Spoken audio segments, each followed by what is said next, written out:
The storm that night in 1977 seemed to tear the very fabric of the world apart. Lightning split the sky like fractured glass, illuminating the Gothic spires of Blackwood Manor in stark, terrifying relief. Eleanor Blackwood pressed her trembling hands against the ancient floorboards, her fingers bleeding from clawing at the wood with nothing but her bare nails and a rusty crowbar she'd found in the cellar. The lockbox felt impossibly heavy in her shaking hands. Inside lay photographs that were damn souls to hell, evidence that could topple empires of respectability built on the screams of the innocent. She had stolen them at great personal cost, and now she would hide them where no one would think to look, beneath the very floor where so much evil had transpired. "Please, God, let someone find these someday," she whispered, her tears mixing with the rain that leaked through the rotting ceiling. "Let the truth come to light when I no longer can speak it." The brass key she placed alongside the photographs felt warm despite the October chill. It would unlock secrets, but only for those brave enough to follow the path she was laying tonight. The torn psychiatric file with her own name blazoned across it would serve as her testament, proof that they had tried to silence her, proof that madness was often just the label they gave to inconvenient truth-tellers. Heavy footsteps echoed on the manor's front porch, followed by aggressive pounding that seemed to shake the entire structure. Eleanor's breath caught in her throat as she quickly nailed the floorboard back into place, her hands moving with desperate precision. "Eleanor Blackwood, open this door immediately." She wiped her bleeding palms on her nightgown and stood, straightening her spine with the dignity of someone who knew she was about to face her destroyers. "They must never know," she whispered to the darkness, her words a prayer and a curse combined. The pounding grew more insistent, and Eleanor walked toward her fate with the terrible grace of a woman who had chosen truth over survival.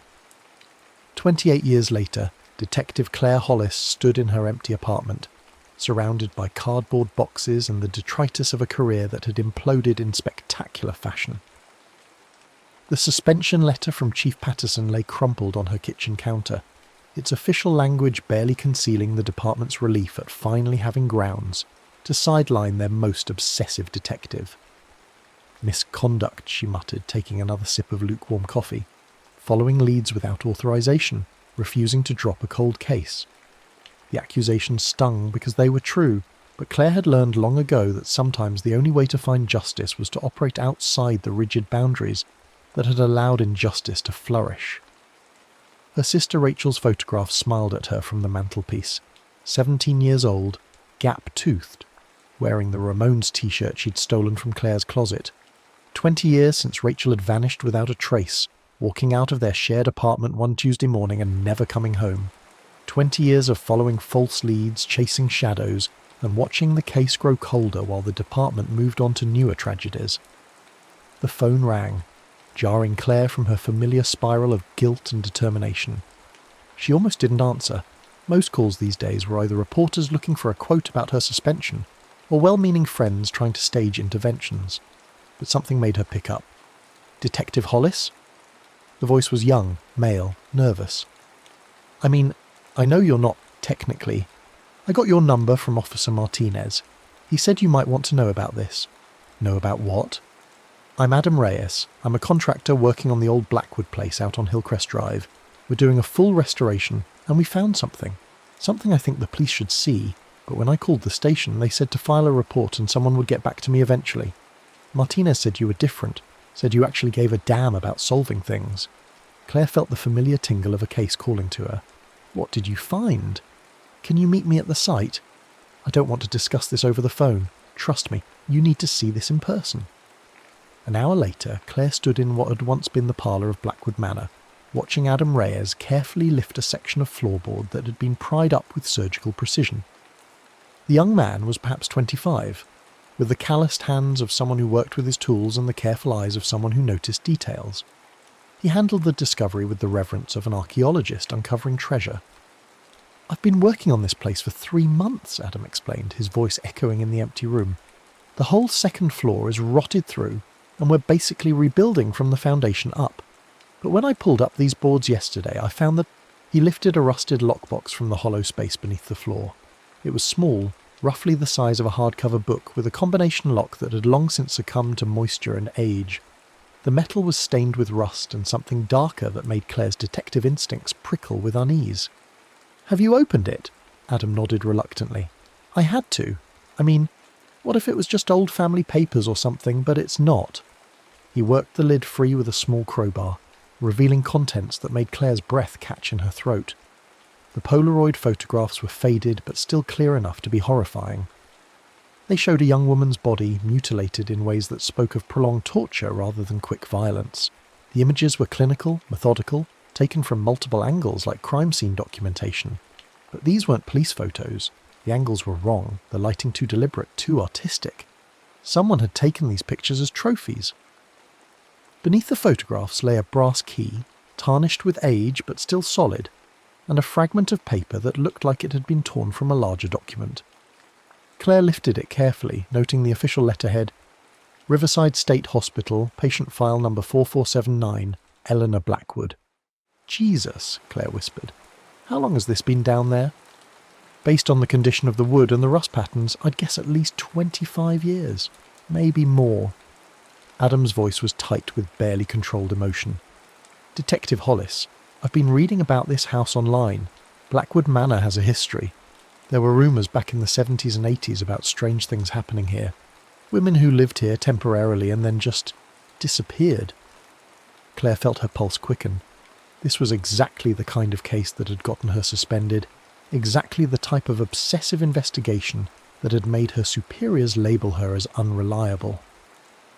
But looking at these photographs, at the terror frozen in that unknown woman's eyes, she knew she couldn't walk away. "I need to make some calls," she said, carefully closing the lockbox. "Can you secure this scene? Don't let anyone else in here until I get back to you. Are you going to take the case?" Claire looked around the decaying parlour, imagining the horrors that might have unfolded within these walls. "I'm going to try."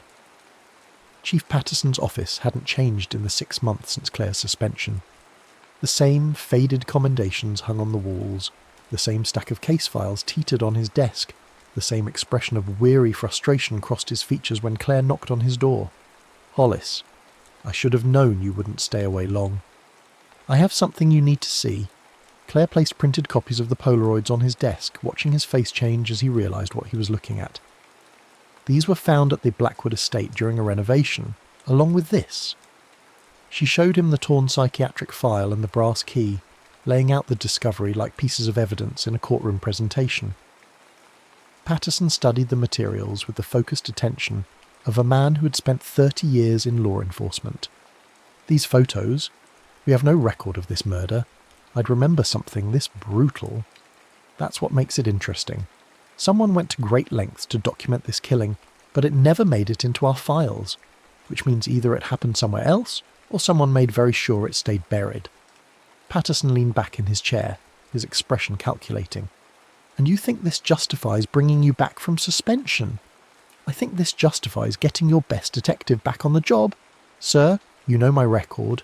You know I get results, even when other people give up. This case needs someone who won't let it go cold. Your obsessiveness is exactly what got you suspended in the first place." "My obsessiveness is exactly what this case needs." Claire met his gaze steadily. "Give me a partner to keep me in line if you're worried, but don't let this evidence sit in a file drawer for another 20 years. Patterson was quiet for a long moment, studying the photographs with the expression of a man weighing career risks against moral obligations. Finally he sighed and reached for his phone. "Klein, get in here." Detective Mason Klein looked like he'd aged a decade in the year since Claire had last worked with him. His once sharp suits were rumpled, his eyes carried the telltale redness of someone who'd been drinking his breakfast, and he moved with the careful precision of a man constantly managing his own impairment. He'd been Claire's mentor once, back when she was a rookie detective eager to prove herself. Now he was a cautionary tale about the cost of seeing too much evil without sufficient armour against it. "Claire." His greeting was neutral, professionally distant. "I heard you were back." Reluctantly, Patterson interjected, "and temporarily. You two are going to work this Blackwood case together. Klein, you keep Hollis focused and by the book. Hollis, you keep Klein sober and motivated. Think you can manage that?" Claire and Mason exchanged a look that carried the weight of their shared history, the cases they'd solved together, the friendship that had crumbled under the pressure of Mason's growing alcohol dependence and Claire's increasing isolation. There was hurt there, and disappointment, but also a familiar professional respect. "We can manage," Claire said. Their first stop was the Riverside County Records Office, a bureaucratic maze housed in a concrete building that seemed designed to discourage public inquiry. The brass key from the lockbox had led them here after a morning of calls to local hospitals, psychiatric facilities, and archives. Riverside State Hospital had been demolished in 1989, but its records had been transferred to the county for storage. Patient number 4479 Eleanor Blackwood, the clerk read from her computer screen, admitted October 15th, 1977. Diagnosis: acute psychotic episode with paranoid delusions. Committed by court order after making what were deemed credible threats against prominent citizens. What kind of threats? Mason asked. According to the intake notes, she claimed to have evidence of a conspiracy involving ritual abuse and murder. She said she had photographs and documentation that would expose what she called the Circle, allegedly a group of influential men who used her family's estate for illegal activities. Claire felt a chill of recognition. The estate where we found the lockbox. Gets more interesting, the clerk continued. Eleanor Blackwood was released in 1980 after a successful appeal by her attorney. She returned to the family estate, lived there alone for 5 years, and then committed suicide in 1985, hanging. Or so it was made to look, Mason muttered. The clerk handed them a thick file folder. Here's everything we have on her. Fair warning, some of the psychiatric evaluations make for pretty disturbing reading. The doctors were convinced she was suffering from elaborate delusions, but her descriptions of abuse are detailed. They spent the next 2 hours in a coffee shop near the records office, poring over Eleanor Blackwood's psychiatric file. The woman who emerged from the clinical language was complex and contradictory, sometimes lucid and compelling, sometimes rambling and paranoid. But even in her most disorganized moments, certain details remained consistent.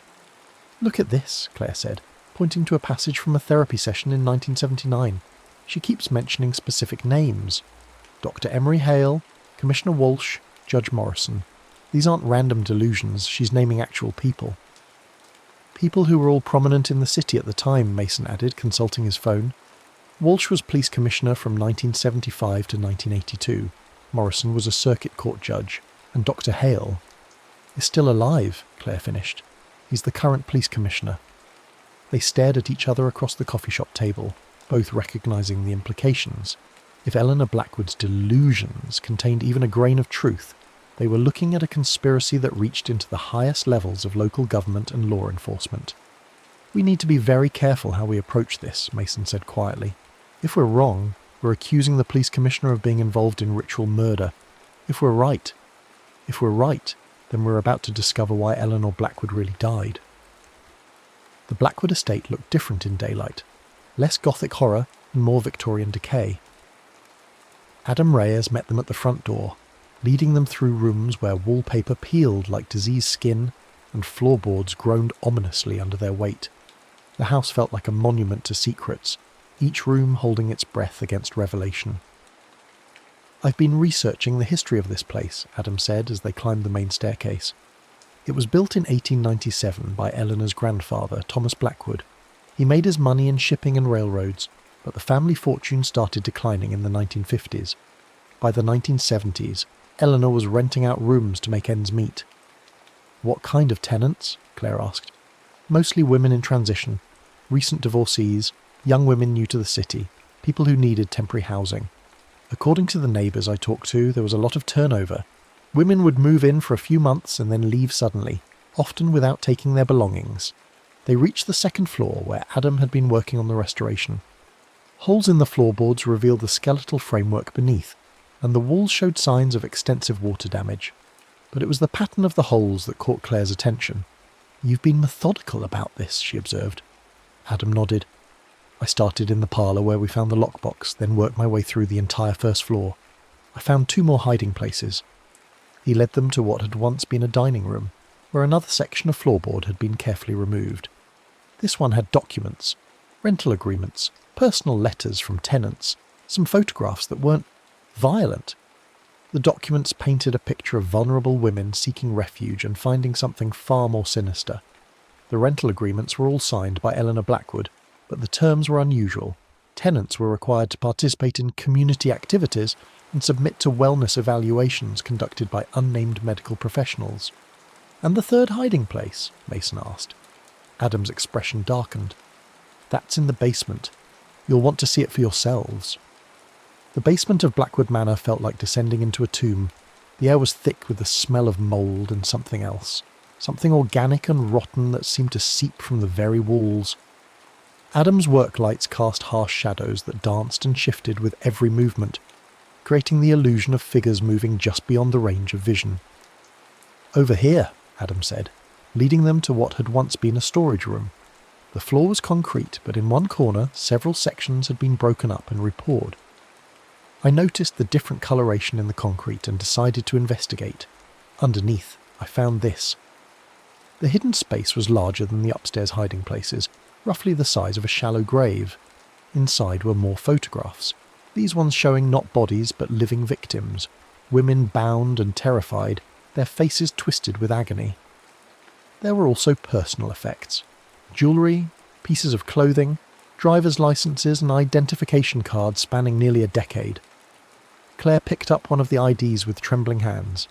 Susan Martinez, aged 23, reported missing in 1978. She grabbed another. Jennifer Walsh, aged 19, missing in 1979.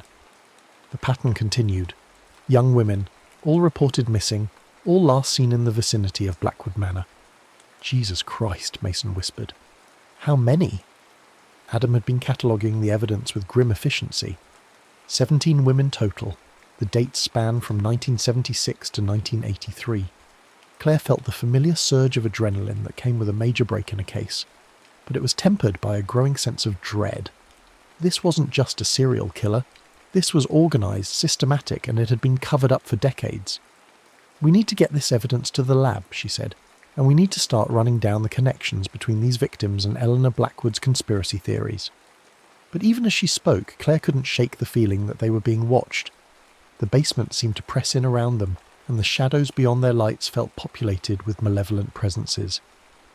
She found herself thinking about Eleanor Blackwood's final words to her psychiatrist.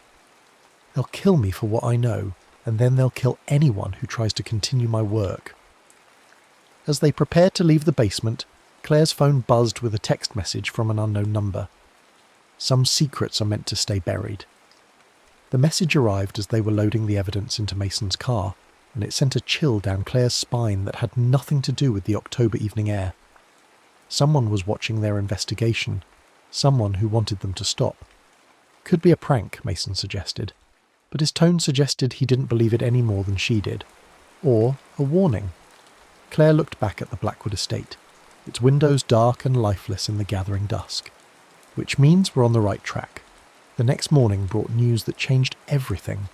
Julian Blackwood, Eleanor's son and the current owner of the estate, had been found unconscious in his library by his housekeeper. He was alive but hospitalised, and the circumstances of his collapse were suspicious enough to warrant a police investigation.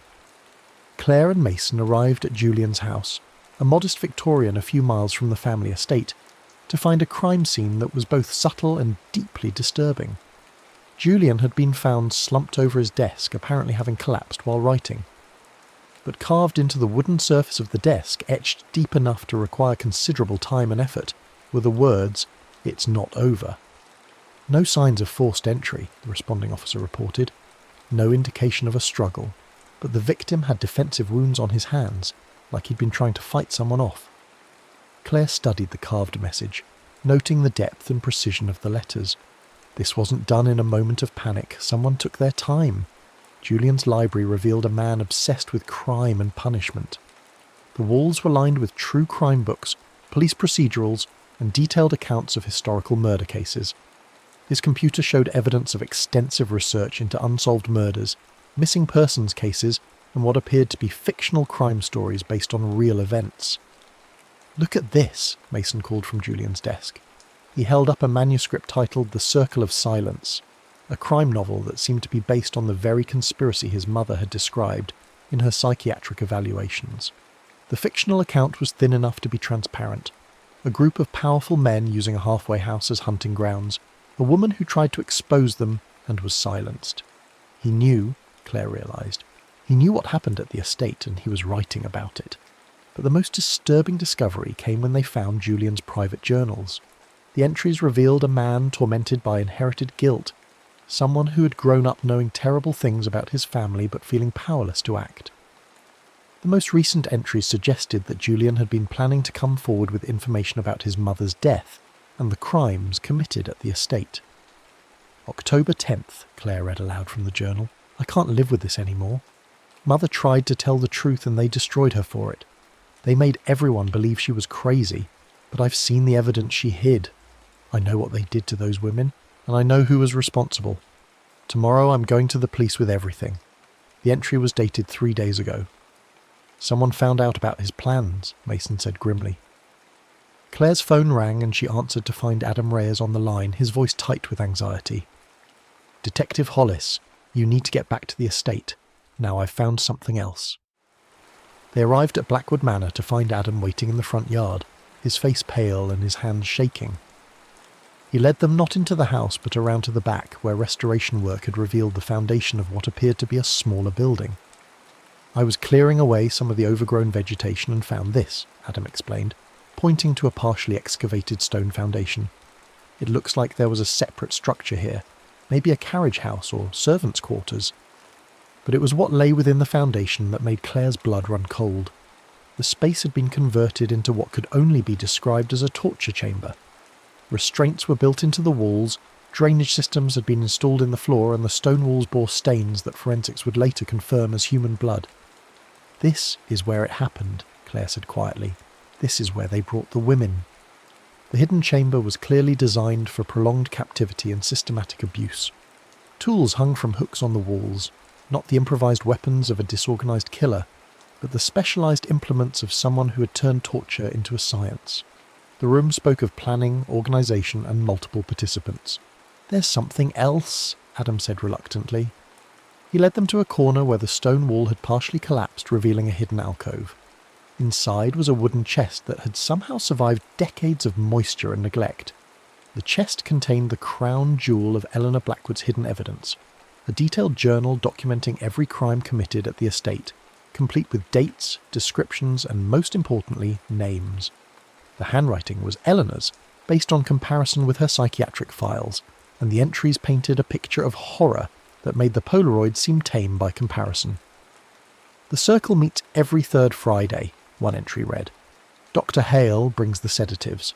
Commissioner Walsh selects the victims. Judge Morrison handles the disposal arrangements. They think I don't know, but I've been watching. I've been documenting everything. The journal entries spanned nearly 7 years, from 1976 until just days before Eleanor's commitment to Riverside State Hospital. They described a systematic operation involving kidnapping, torture, murder, and body disposal, all orchestrated by men who held positions of power and public trust. We need to get this to the FBI, Claire said. This is bigger than anything local law enforcement can handle. But even as she spoke, she was thinking about the message on her phone, about Julian Blackwood unconscious in his library, about the long reach of conspiracies that had already survived for decades. How many people had tried to expose the circle over the years? How many had ended up dead or discredited? As if summoning her fears into reality, Mason's phone rang. The call was brief, and when he hung up, his face was grim. That was the hospital. Julian Blackwood just died. Apparent heart failure, but the doctors say it's suspicious given his age and health. Claire felt the walls of conspiracy closing in around them. They were no longer just investigating a cold case. They were threatening people who had spent decades perfecting the art of silencing inconvenient truths. That evening, as Claire sat in her apartment reviewing the evidence they'd gathered, she couldn't shake the feeling that she was being watched. The sensation had been growing stronger all day, a prickle at the back of her neck that suggested unseen eyes tracking her every movement. She was right to be paranoid.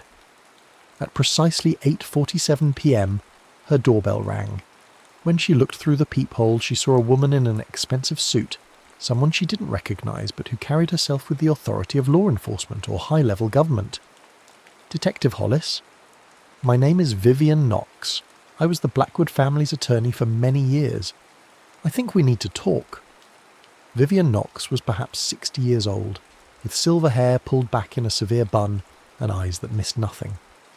She moved through Claire's apartment like someone accustomed to being in control of every situation, her presence somehow making the familiar space feel smaller and less secure. "I represent certain interests that have been watching your investigation with growing concern," Vivian said, settling herself on Claire's couch without invitation. "There are aspects of the Blackwood case that are more complex than they appear. Such as the fact that Eleanor Blackwood was deeply disturbed, and her supposed evidence was the product of an elaborate delusional system. Such as the fact that pursuing certain lines of inquiry could damage the reputations of innocent men and reopen old wounds that are better left healed." Claire studied the woman's face, noting the careful way she phrased her warnings. "Are you here to threaten me, Ms. Knox?" "I'm here to offer you an opportunity to step back from a case that could destroy your career and accomplish nothing positive. The men Eleanor accused are either dead or dying. The crime she imagined happened decades ago. What purpose does it serve to drag ancient history into the light? Justice for the women who died." Vivian's smile was cold and predatory. "What women? You have photographs of unknown bodies, personal effects that could have been planted, and the ramblings of a mentally ill woman. You have no concrete evidence that any crime was actually committed." But Claire had been a detective long enough to recognise misdirection when she heard it. "You seem awfully invested in a case you claim has no merit." "I'm invested in protecting the reputation of a family I've represented for 40 years. Eleanor Blackwood destroyed her own life with her paranoid fantasies. I won't allow her to destroy her son's memory as well." After Vivian left, Claire sat in the dark thinking about the conversation. Something about the woman's manner had been off, too smooth and practiced, like someone who had given similar warnings before. She made a mental note to research Vivian Knox's background and her connections to the Blackwood family. The research would prove more illuminating than she expected. The next morning brought another body. Mason called Claire at 6 a.m. with the news that he'd been found dead in his apartment, an apparent suicide by gunshot. The note he'd supposedly left behind apologised for his drinking problem and expressed his inability to continue living with his failures as a detective. Claire knew immediately that it was a lie. She'd seen Mason the evening before, and while he'd been drinking, he'd also been energised by the case in a way she hadn't seen in years. He'd been talking about finally getting justice for the victims, about proving that career-destroying obsessions could sometimes be career-defining victories. Standing in Mason's apartment, watching the crime scene technicians photograph what was clearly a staged suicide, Claire felt the full weight of the conspiracy they'd stumbled into. These people had been killing for decades, and they'd gotten very good at making murder look like something else. Detective Hollis? The voice belonged to Chief Patterson, who had arrived to personally oversee the scene. "I need to speak with you privately." They stepped into the hallway, away from the crime scene investigators and the gathering crowd of neighbours. "I'm taking you off the Blackwood case," Patterson said without preamble. "Sir, this is obviously connected to our investigation. Mason was murdered because he was getting too close to the truth. Mason was an alcoholic who'd been struggling with depression for years. His suicide, while tragic, has nothing to do with some conspiracy theory you've constructed around a delusional woman's ravings." Claire stared at her boss, recognising the careful language and the flat tone. "They got to you too. Nobody got to me. I'm trying to save your career before you destroy it completely. Drop this case, take some time off, and when you come back, we'll find you something more appropriate to your skills." "And if I refuse?" Patterson's expression was genuinely regretful. "Then you'll find yourself facing charges for evidence tampering, harassment of prominent citizens, and interfering with a federal investigation." Federal investigation. The FBI is taking over the Blackwood case as of this morning. Something about interstate trafficking and organised crime. Your evidence has been transferred to their jurisdiction, and local law enforcement is officially off the case. Claire felt the ground shifting beneath her feet. The FBI takeover was clearly a cover for burying the investigation, and the threat of federal charges was designed to keep her from pursuing it independently. But she'd been a detective long enough to know that sometimes the only way to serve justice was to operate outside the official channels. "I understand," she said, knowing that Patterson would hear resignation in her voice while she was actually planning rebellion. With her badge and gun confiscated and her official access to evidence revoked, Claire found herself in the familiar position of being an unauthorised investigator pursuing a case that powerful people wanted buried. It was a dangerous place to be, but it was also liberating. Without the constraints of departmental procedure and political considerations, she could follow leads wherever they took her. Her first stop was Adam Reyes, who had been banned from the Blackwood estate pending the federal investigation. She found him at a coffee shop near his apartment, looking shell-shocked and angry. They shut down the entire restoration project, he told her, claimed the site was now a federal crime scene, and that civilian contractors were no longer authorised. But get this, they're not treating it like a crime scene. No preservation of the evidence, no careful documentation. They brought in a demolition crew. They're destroying the evidence. That's what it looks like to me. And there's something else. Adam leaned forward, lowering his voice. I wasn't entirely honest with you about why I was so interested in this case. My mother was Rose Ashford. The name hit Claire like a physical blow. Rose Ashford had been mentioned in Eleanor Blackwood's psychiatric files as one of the disappeared women, someone Eleanor had tried to help before the circle silenced her. She disappeared in 1977, just a few weeks after Eleanor Blackwood was committed, Adam continued. I was 2 years old. My grandmother raised me, and she always insisted that my mother hadn't just run away like the police claimed. She said my mother had been investigating the Blackwood estate, asking questions about other women who had disappeared. Why didn't you tell me this earlier? Because I needed to know if you were legitimate or just another cop looking to close a file without actually solving anything. But watching you work this case, seeing how much you care about getting to the truth, I think you're the real deal. Claire felt a familiar surge of determination. Then let's finish what your mother and Eleanor Blackwood started. They spent the next several hours planning their unofficial investigation. Without access to official resources, they would have to rely on public records, internet research, and the kind of shoe-leather detective work that had been the foundation of police work before computers and databases. Their research into Vivian Knox proved to be the key that unlocked everything else. On the surface, she appeared to be exactly what she claimed, a successful attorney who had represented the Blackwood family for decades. But deeper investigation revealed connections that painted a very different picture. Vivian Knox had been Eleanor Blackwood's younger sister, born Vivian Blackwood before taking her husband's name upon marriage. She had been the estate's business manager during the 1970s, responsible for screening tenants and managing the day-to-day operations.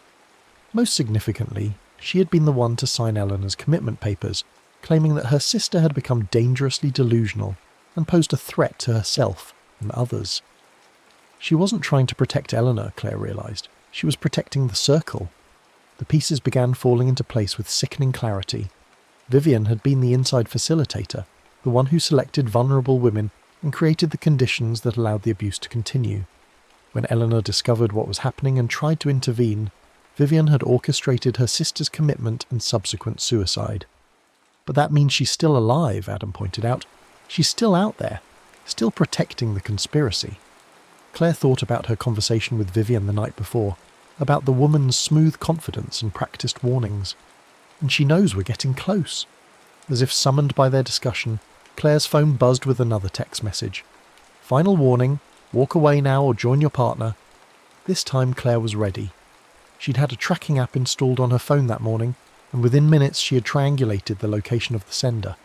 The signal was coming from a location just outside the city, a property that public records showed was owned by a shell company controlled by Vivian Knox.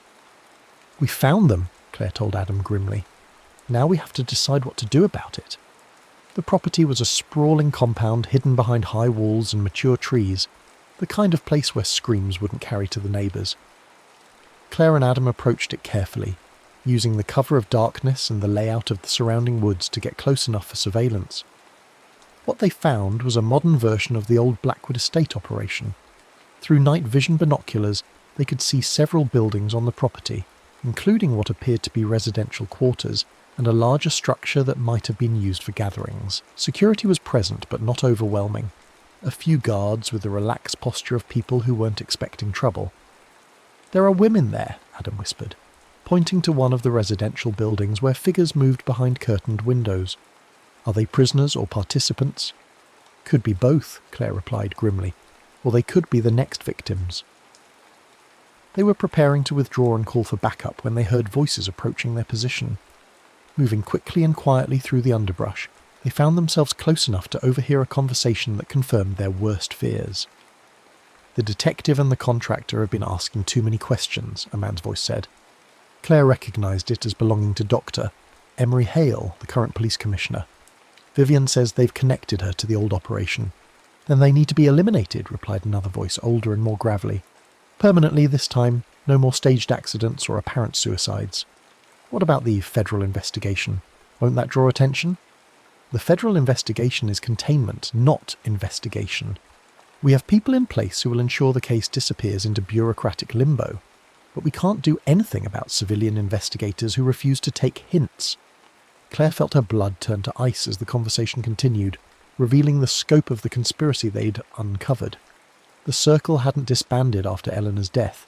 They'd evolved, adapting their methods to changing times while maintaining their essential purpose. They had people in law enforcement, government and the justice system, all working to protect an operation that had been claiming victims for nearly 50 years. But they'd also revealed something crucial. There was going to be a gathering at the compound the following evening, a meeting of the Circle's current membership to decide how to handle the investigation threat permanently. Claire and Adam retreated to plan their next move, both understanding that they had stumbled onto something far more dangerous than a cold case. This was an active criminal conspiracy with the resources and connections to eliminate threats without consequence. But they also had something the Circle didn't expect: complete documentation of the original crimes and evidence of the ongoing operation.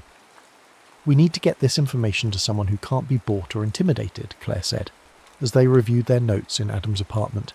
Someone with the authority to act and the integrity to follow through. Who do you trust that much? Claire thought about the question carefully. After 20 years in law enforcement, she'd learned that corruption could exist at any level, that good intentions could be compromised by career concerns, and that the people who seemed most trustworthy were sometimes the ones most deeply compromised. But there was one person whose integrity she'd never questioned. Someone who had left law enforcement specifically because he refused to compromise his principles. Marcus Rivera, she said finally. He used to be a federal prosecutor, specialised in organised crime and corruption cases. He left the Justice Department 5 years ago to work for a non-profit that investigates human trafficking. If anyone can make something happen with this evidence, it's him.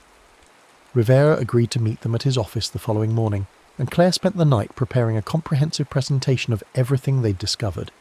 The evidence was compelling but complex, requiring careful explanation to demonstrate the connections between the historical crimes and the ongoing conspiracy. Rivera listened without interruption as Claire laid out the case, his expression growing increasingly grim as the scope of the conspiracy became clear. When she finished, he sat quietly for several minutes studying the documents and photographs spread across his desk. This is the kind of case that destroys careers, he said finally. Even when you win, you lose, because you make enemies of people with long memories and longer reach. Are you prepared for that? I've already lost my career, Claire replied. My partner is dead, and if we don't act, more people are going to die. I'm prepared for whatever it takes. Rivera nodded slowly. Then we're going to need more than evidence. We're going to need confessions, preferably recorded confessions from people directly involved in the conspiracy, and we're going to need it all to happen simultaneously, before they can coordinate a cover-up. You mean we're going to crash their party tomorrow night? I mean we're going to crash their party with every news outlet in the state watching, every federal agency with jurisdiction on standby, and enough evidence to make denial impossible. Rivera's expression was fierce with the righteousness of someone who had spent his career fighting exactly this kind of evil. But it's going to be dangerous. These people have been killing to protect their secrets for decades. They won't hesitate to kill again. The plan they developed was audacious and risky, requiring precise timing and considerable luck.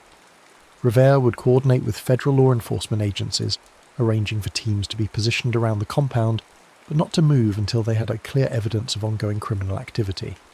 Claire and Adam would infiltrate the gathering, wearing concealed recording devices and gathering enough evidence to make arrests and prosecutions inevitable. The key is getting them to admit to the historical crimes, Rivera explained. Without that, we just have a conspiracy to commit future crimes, which they can claim was just theoretical discussion. We need confessions about the women who died, about Eleanor Blackwood's murder, about the cover-up that's been ongoing for decades. Claire understood the strategy, but she also understood the risk. If their surveillance was detected, if their recording devices were discovered, if any of a dozen things went wrong, she and Adam would likely join the long list of people who had tried to expose the Circle and ended up dead. There's something else, Adam said quietly. Something I haven't told you about my mother's disappearance. My grandmother kept all of her research, all the notes she made trying to find out what happened. I think there might be information there that could help us understand how the circle operates, how they select their victims. They spent that afternoon going through Rose Ashford's research, materials that painted a picture of a woman desperately trying to find her daughter, while navigating a system designed to discourage such searches. Rose had identified patterns in the disappearances, connections between the missing women that the official investigations had missed or ignored. "Look at this," Adam said, pointing to a chart his grandmother had created. She tracked the disappearances over time and found that they clustered around specific dates, always the third Friday of the month, always during months when certain city officials were known to be in town. The pattern matched Eleanor Blackwood's journal entries perfectly, confirming that the circle's activities had been systematic and ongoing rather than random or opportunistic. More importantly, it suggested that the current gathering would follow the same pattern, making their infiltration plan more predictable. But Rose's research revealed something else, something that made Claire's blood run cold. Among the missing women was a photograph of a 17-year-old girl with gap teeth and a Ramones t-shirt, Rachel Hollis, Claire's sister. "Jesus Christ," Claire whispered, staring at the photograph. She knew about Rachel. The connection hit her like a physical blow. Her sister hadn't disappeared randomly. She'd been targeted by the Circle, selected according to their criteria for victims, and Claire's 20-year obsession with finding Rachel hadn't been the product of guilt or grief alone. On some unconscious level, she'd been following the same trail that had led Rose Ashford and Eleanor Blackwood to their deaths. "This is why you became a cop," Adam realised. "This is why you couldn't let cold cases go. You've been hunting the Circle your entire career without knowing it." Claire felt the pieces of her life rearranging themselves around this new understanding. Every case she'd pursued obsessively, every time she'd pushed beyond departmental boundaries, every instance of misconduct that had damaged her career. It had all been leading her toward this moment, toward this confrontation with the people who had stolen her sister's life. "Then let's finish it," she said. The compound looked different on the night of the gathering, lit by strategically placed lights that created pools of visibility, while leaving large areas in shadow. Cars filled the circular driveway, expensive vehicles belonging to people who clearly had money and status to protect. Claire and Adam approached from the wooded area they'd used for surveillance, moving carefully through the darkness toward the main building. Their plan was simple in concept, but complex in execution. They would enter the compound separately, using service entrances that Rose's research had identified as minimally secured. Once inside, they would make their way to the main gathering area and position themselves to record the proceedings, while remaining undetected for as long as possible. Claire's recording device was concealed in a piece of jewellery that looked innocuous, but would capture both audio and video. Adam carried backup recording equipment hidden in what appeared to be a smartphone. If either of them was discovered, the other would continue recording while Rivera's federal teams moved in to secure the scene. The gathering was already underway when Claire slipped into the main building through a kitchen entrance. She could hear voices from what appeared to be a large room at the centre of the structure, multiple conversations overlapping in the way that suggested a cocktail party or social gathering. But as she moved closer, the content of the conversations became clear, and she realised she was listening to something far more sinister than idle social chatter. "The detective problem needs to be resolved permanently," Dr. Hale was saying. "We can't keep using accidents and suicides. People are starting to notice patterns." "Then we use the old methods," replied a voice Claire didn't recognise. "Disappearances. No body. No crime. No investigation. Like we did with the sister 20 years ago." This was Vivian Knox, her voice carrying the casual tone of someone discussing a business transaction. That worked well enough, though it did create the detective problem we're dealing with now. Claire's hands were shaking as she adjusted her recording device, making sure it was capturing every word. They were talking about Rachel, about her sister's murder, with the casual indifference of people discussing the weather. Through a partially open door, she could see into the main room where approximately 15 people were gathered. They were well-dressed, respectable-looking individuals who could have been attending any high-end social function. But the conversation was about murder, about covering up decades of killing, about maintaining a conspiracy that had claimed dozens of lives. The original operation was much cleaner, an elderly man was saying, when we controlled the police department and the court system, when we had reliable disposal methods. These modern complications are the result of insufficient planning. The modern complications are the result of technology and communication, Vivian corrected. Information is harder to control now. People document everything, share everything. We need to adapt our methods accordingly. Claire was so focused on recording the conversation that she almost missed the soft footstep behind her. Almost. She turned just in time to see a security guard raising a weapon, and her police training kicked in automatically. She dove to the side, causing his first shot to miss, and rolled behind a heavy wooden cabinet. "We have an intruder!" the guard shouted, and the genteel conversation in the main room immediately ceased. Claire drew her backup weapon, a pistol she'd carried for years despite her official disarmament, and fired 2 shots toward the guard's position. She wasn't trying to kill him, just create enough chaos to allow Adam to continue recording, and Rivera's teams to move into position. But even as she heard sirens in the distance, announcing the arrival of federal law enforcement, Claire knew that the Circle was prepared for this possibility. They'd been evading justice for decades, and they would have contingency plans for raids and arrests. She was right. Even as FBI agents swarmed the compound, several of the gathering's participants were moving toward what appeared to be a pre-planned escape route. Vivian Knox was among them, and Claire realized that if the woman escaped, she would take with her the institutional knowledge that could expose the conspiracy's full scope. Without hesitation, Claire left her defensive position and pursued Vivian through a corridor that led toward the back of the building. The older woman was moving with surprising speed and agility, clearly following a route she'd practiced for exactly this situation. They emerged into a rear courtyard where a helicopter was warming up, its rotors beginning to spin. Vivian was 20 feet from the aircraft when Claire caught up with her. "It's over, Vivian," Claire shouted over the noise of the helicopter. "We have recordings of everything. We have Eleanor's journal. We have proof of what you did to all those women." Vivian turned, and for the first time her composed facade cracked. "You have nothing that will stand up in court. You're a disgraced detective with a personal grudge, operating without authority. Any evidence you've gathered is inadmissible." "Maybe, but it's enough to start a real investigation, enough to bring attention you can't control or manipulate." "Like your sister brought attention?" Vivian's smile was cruel and knowing. She was so determined to save those women, so convinced she could expose us. Right up until the end, she believed someone would care enough to keep looking for her. The confession hit Claire like a physical blow, but it also filled her with a rage that burned away 20 years of grief and uncertainty. Rachel hadn't died randomly or accidentally. She'd been murdered for trying to help other women, killed by people who viewed human life as disposable. "She was right," Claire said, raising her weapon. "Someone did care enough to keep looking." The standoff lasted only seconds before Adam appeared from another direction, flanked by FBI agents who quickly surrounded the helicopter and its occupants. Vivian's escape route had been cut off, her carefully planned contingencies neutralized by the coordination Rivera had arranged.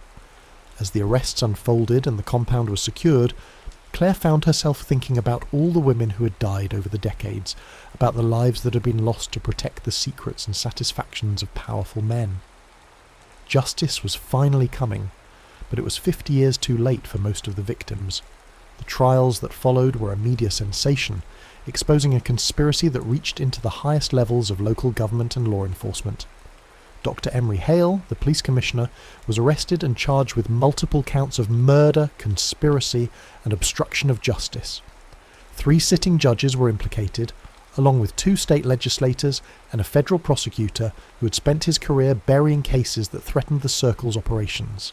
Vivian Knox became the star witness for the prosecution after accepting a plea agreement in exchange for her testimony. Her detailed knowledge of the conspiracy's operations provided the evidence needed to secure convictions for crimes spanning 5 decades. But even her cooperation couldn't bring back the women who had died, couldn't restore the lives that had been destroyed by decades of systematic abuse. Claire testified at the trials as both a witness and a victim, describing her investigation and the personal cost of pursuing justice for her sister. The media portrayed her as a crusading detective who had sacrificed her career to expose corruption, but she knew the truth was more complex. She'd been driven by grief and guilt as much as by justice, and the resolution of the case brought closure but not peace. The most surprising revelation came during Julian Blackwood's posthumous vindication. His novel, The Circle of Silence, was published after his death, and the royalties were donated to organisations that supported survivors of trafficking and abuse. The book became a bestseller, bringing attention to the reality of organised predation and the ways that power structures could be manipulated to protect perpetrators. Adam Reyes used his newfound visibility to establish the Rose Ashford Foundation, an organisation dedicated to investigating cases of missing and murdered women whose disappearances had been inadequately investigated by law enforcement. The Foundation's work was supported by families who had spent decades searching for answers, people who understood that justice delayed was not necessarily justice denied. Claire retired from law enforcement after the trials concluded, unable to return to a profession that had been so thoroughly compromised by the conspiracy she'd exposed. She spent her time writing a book about the investigation, working with other cold case researchers, and trying to find some measure of peace with the knowledge that her sister's death had not been in vain. But peace proved elusive. Even with the circle exposed and its members imprisoned or dead, Claire couldn't shake the feeling that the victory was incomplete. Conspiracies like this one didn't exist in isolation. They were part of larger networks of power and corruption that adapted and evolved to survive exposure. 3 years after the trials ended, Claire was living in a small apartment overlooking the lake, spending her days reading and gardening and trying to build a life that wasn't defined entirely by tragedy. She'd made progress, finding moments of contentment and even happiness in small things. The nightmares came less frequently, and she'd begun to believe that healing was possible. Then the package arrived. It was delivered on a Tuesday morning by a courier service that had no record of who had paid for the delivery. The package contained a single manuscript, professionally bound, with a title page that made Claire's hands shake. The Sister's Ghost. By J.B., the manuscript was dedicated to those who remember what others choose to forget, and the opening chapter contained details about Rachel's disappearance that had never been made public, information that only someone with intimate knowledge of the case could have known. But more disturbing were the details about Claire herself, her childhood memories, her private thoughts, things that only Rachel could have known.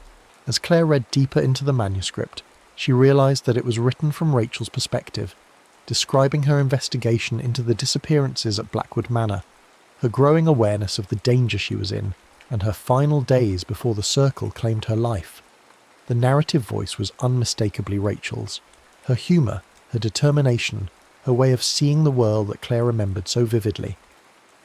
But the manuscript also contained information about other cases, other disappearances that predated Rachel's death and continued after the circle's exposure.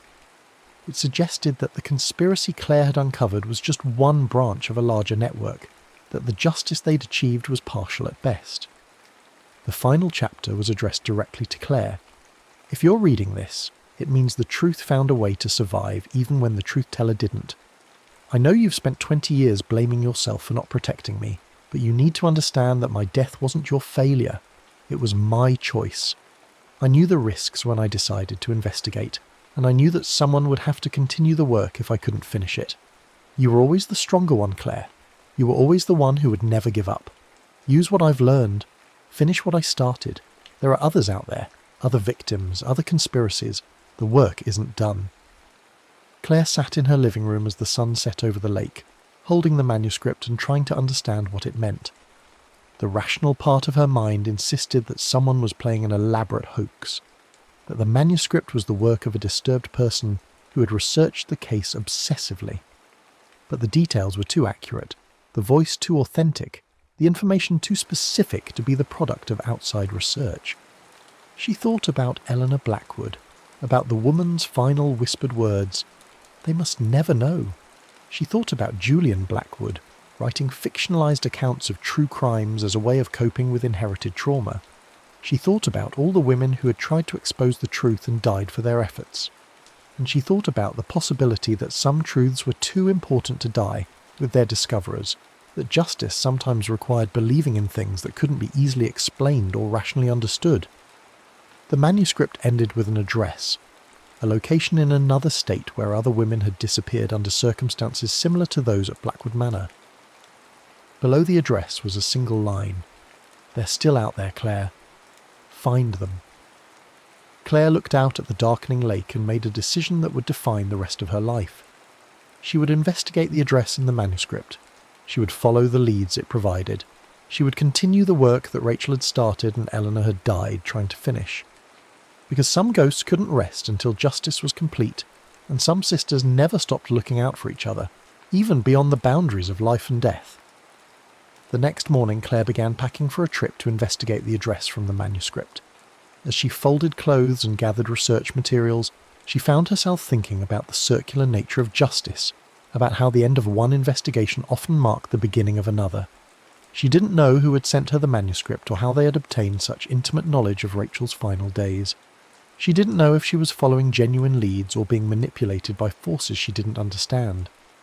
But she knew that the work was important, that there were still people out there who needed someone to care enough to keep looking. And she knew that Rachel would have expected nothing less from her older sister, the cop who never learned when to quit, the detective who understood that some cases were too important to close.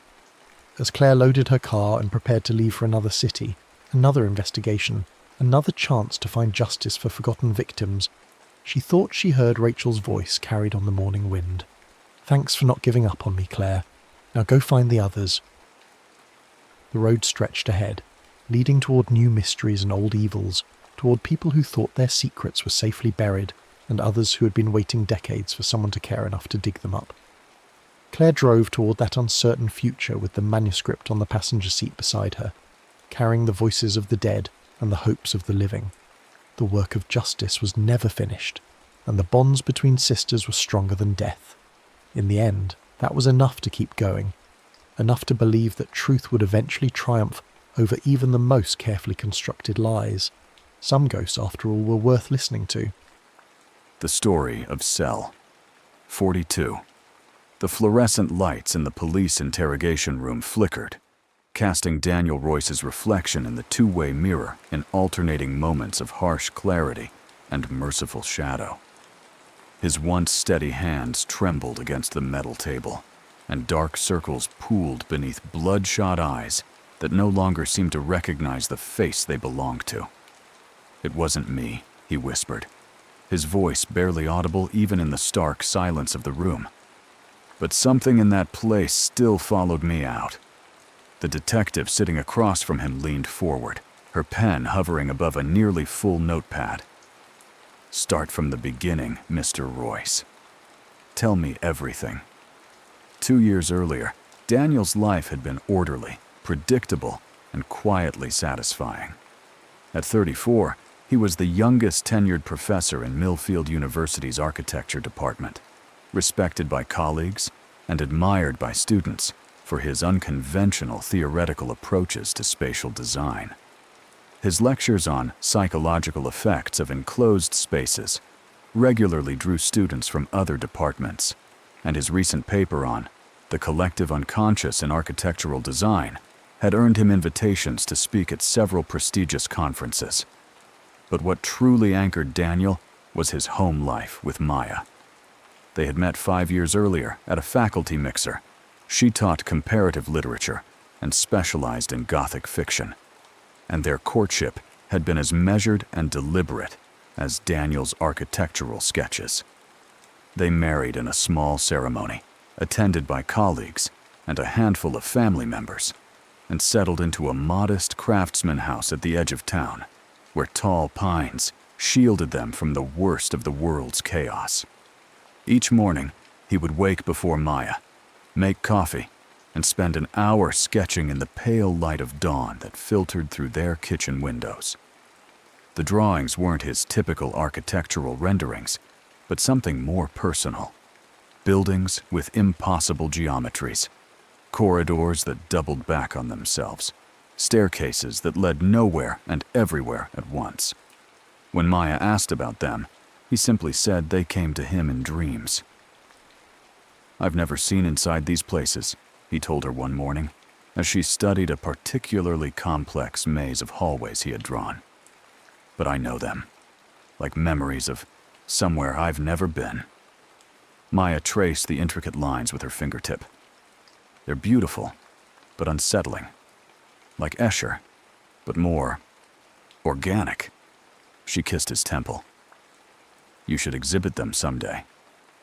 But Daniel kept the sketchbooks private, filling page after page with these dreamscapes until the morning Jonas Fields was found dead. Jonas had been one of Daniel's most promising students, brilliant but troubled.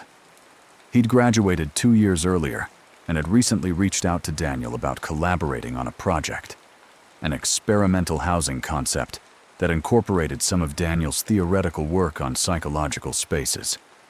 They had met twice at a local coffee shop to discuss preliminary ideas. The second meeting had ended with a heated disagreement about the ethical implications of their design, but nothing that would explain what happened next. Jonas was found in his apartment, his body savagely beaten, throat slashed with his own X-Acto knife, a standard tool for architectural models. The positioning was bizarre. He had been arranged in a seated posture against the wall, surrounded by architectural drawings that had been dipped in his blood and arranged in a semicircle around his body. When police discovered Daniel's fingerprints on the knife and surveillance footage showing his car parked a block from Jonas's apartment the night of the murder, it seemed like a straightforward case. But when they found text messages from Daniel's phone to Jonas, messages Daniel had no memory of sending, the case became ironclad. "You stole from me," one message read. "What's in your mind belongs to me." Another, "The doors only open one way." "You'll see." The final message, sent an hour before the estimated time of death. "I'm coming to take back what's mine." Daniel maintained his innocence with growing desperation. He had been home with Maya, sleeping when the murder occurred. But when the police questioned Maya, she hesitated, then said she had taken a sleeping pill that night and couldn't confirm his alibi. Later, in private, she whispered, "I don't remember you being there, Daniel. I woke up once, and the bed was empty." The trial lasted 3 weeks. The prosecution painted Daniel as a controlling mentor, enraged by perceived intellectual theft. They showed the jury his sketchbooks, the twisted buildings, the endless corridors, and suggested a mind plagued by instability. They highlighted inconsistencies in Daniel's memory of that night, the damning physical evidence, the threatening texts. Daniel's defense lawyer, a court-appointed attorney who seemed overwhelmed by the case's complexities, couldn't explain the evidence away. Maya testified that Daniel had been increasingly withdrawn in the weeks before the murder, spending hours on his drawings, and sometimes speaking in his sleep, in a voice that didn't sound like his own. The jury deliberated for less than 6 hours before returning a guilty verdict. Second-degree murder. The judge, noting Daniel's lack of prior criminal history, but disturbed by the crime's brutality, sentenced him to 12 years at Black Ridge Correctional Facility. As Daniel was led from the courtroom in handcuffs, he looked back at Maya, who sat with her head bowed, tears streaming down her face. Their eyes met briefly, and in that moment, he saw something that haunted him more than the sentence itself: uncertainty.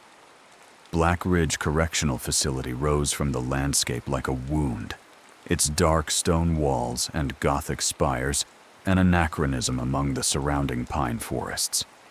Built in the late 1800s and renovated sporadically over the decades, it retained an atmosphere of calculated oppression. The building itself seemed designed to crush hope. Narrow windows that allowed minimal light, corridors that amplified every sound into something menacing, and cells arranged to maximize isolation while paradoxically offering no privacy. Rain fell in sheets as the transport van passed through the main gate. Daniel, hands cuffed and ankles shackled, stared up at the imposing structure through rain-streaked windows. For a disorienting moment, he felt a flicker of recognition, as if he had sketched this place before ever seeing it. The intake process was a blur of humiliation and bureaucracy. Strip search, delousing shower, prison clothes, paperwork, rushed medical exam. The guards were neither cruel nor kind, just efficient, processing him like a package being sorted. Daniel answered questions mechanically, his mind still struggling to reconcile his presence in this nightmare. "Royce, cell 42, block D," the intake officer finally announced, handing a clipboard to a stone-faced guard. "Sullivan will take you to your new home." Sullivan, a heavy-set man with jowls that sagged into his uniform collar, motioned for Daniel to follow. They walked through a series of checkpoints, each marked by the thunderous sound of electronic locks engaging and disengaging. With each barrier they passed, Daniel felt reality slipping further away. Block D was housed in the oldest part of Blackridge. The cells here weren't the modern prefabricated units found in newer prisons, but were carved directly into the stone of the original structure. The air was damp and carried the faint scent of mildew and something else, something metallic and organic that Daniel couldn't identify. "Cell 42, Sullivan announced, stopping before a heavy iron door with a small observation window. "You've got a cellmate. Jericho's been here 20 years. Keep your head down, do what he says, and you might survive your first month." The door swung open to reveal a space so small and dark that it seemed more like a tomb than a cell. A weak, yellowed light bulb dangled from the ceiling, illuminating 2 narrow bunks built into the wall, a stainless steel toilet without a seat, and a small sink with a cracked mirror. The floor was bare concrete, scarred with scratch marks that formed no discernible pattern. On the walls, barely visible in the dim light, were symbols, circles intersecting with straight lines, triangles containing spirals, and shapes that seemed to shift when Daniel looked directly at them. On the bottom bunk sat a thin man with wild gray hair and a beard that reached the middle of his chest. His eyes, startlingly blue and clear in his weathered face, fixed on Daniel with unnerving intensity. "Fresh meat," the man said, his voice surprisingly gentle. "Guilty or innocent?"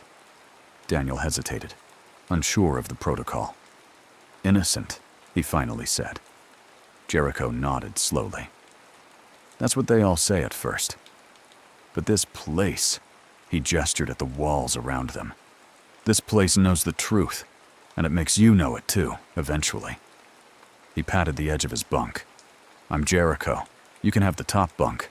Previous occupant didn't need it anymore."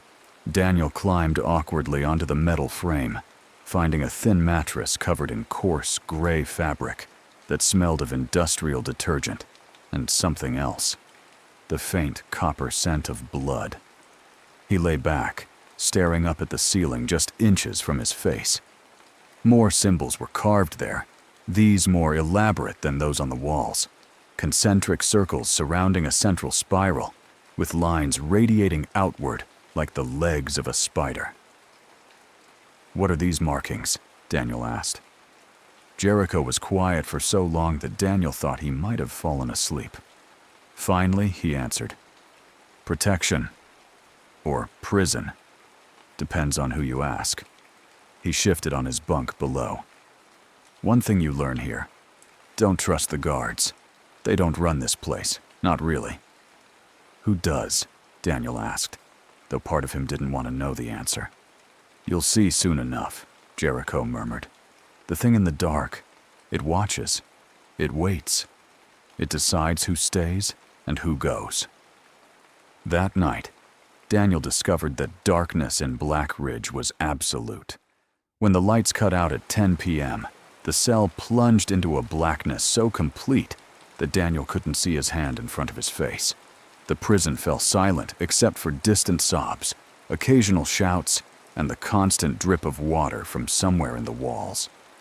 As he lay rigid on his bunk, Daniel became aware of a sound so faint he almost missed it. Whispers coming through the vent near the floor. He couldn't make out words, just the rhythm and cadence of speech, somehow both distant and intimately close, as if someone were whispering directly into his ear. Then came the footsteps, slow, measured steps in the corridor outside, passing their cell with deliberate heaviness. Daniel assumed it was a guard making rounds until Jericho spoke from below, his voice barely audible. "You hear it too, don't you? There are no guards on duty in Block D after lights out. Not since the incident in '97. Daniel wanted to ask what incident, but the footsteps had stopped directly outside their cell. He held his breath, listening. For several long minutes there was only silence. Then, softly at first, but growing clearer, came the sound of breathing. Deep, ragged breaths that didn't sound entirely human. Daniel squeezed his eyes shut, telling himself it was just another inmate trying to frighten the new arrival, a common prison intimidation tactic. But when he heard the scrape of fingernails against the metal door, tracing what sounded like one of the symbols on their cell wall, cold fear pooled in his stomach. The first week passed in a blur of disorientation. Daniel learned the prison routines. Wake up at 6 a.m., breakfast at 7, yard time, work assignments, lunch, more work, dinner, 2 hours of recreation time, then lockdown. He was assigned to the library, shelving books, and maintaining the card catalog, a job that would have been pleasant under different circumstances. But the relative monotony of daytime did nothing to prepare him for the nights. Each night, the whispers returned, sometimes accompanied by the footsteps, sometimes by other sounds, scratching, tapping, or what sounded like distant, muffled screams.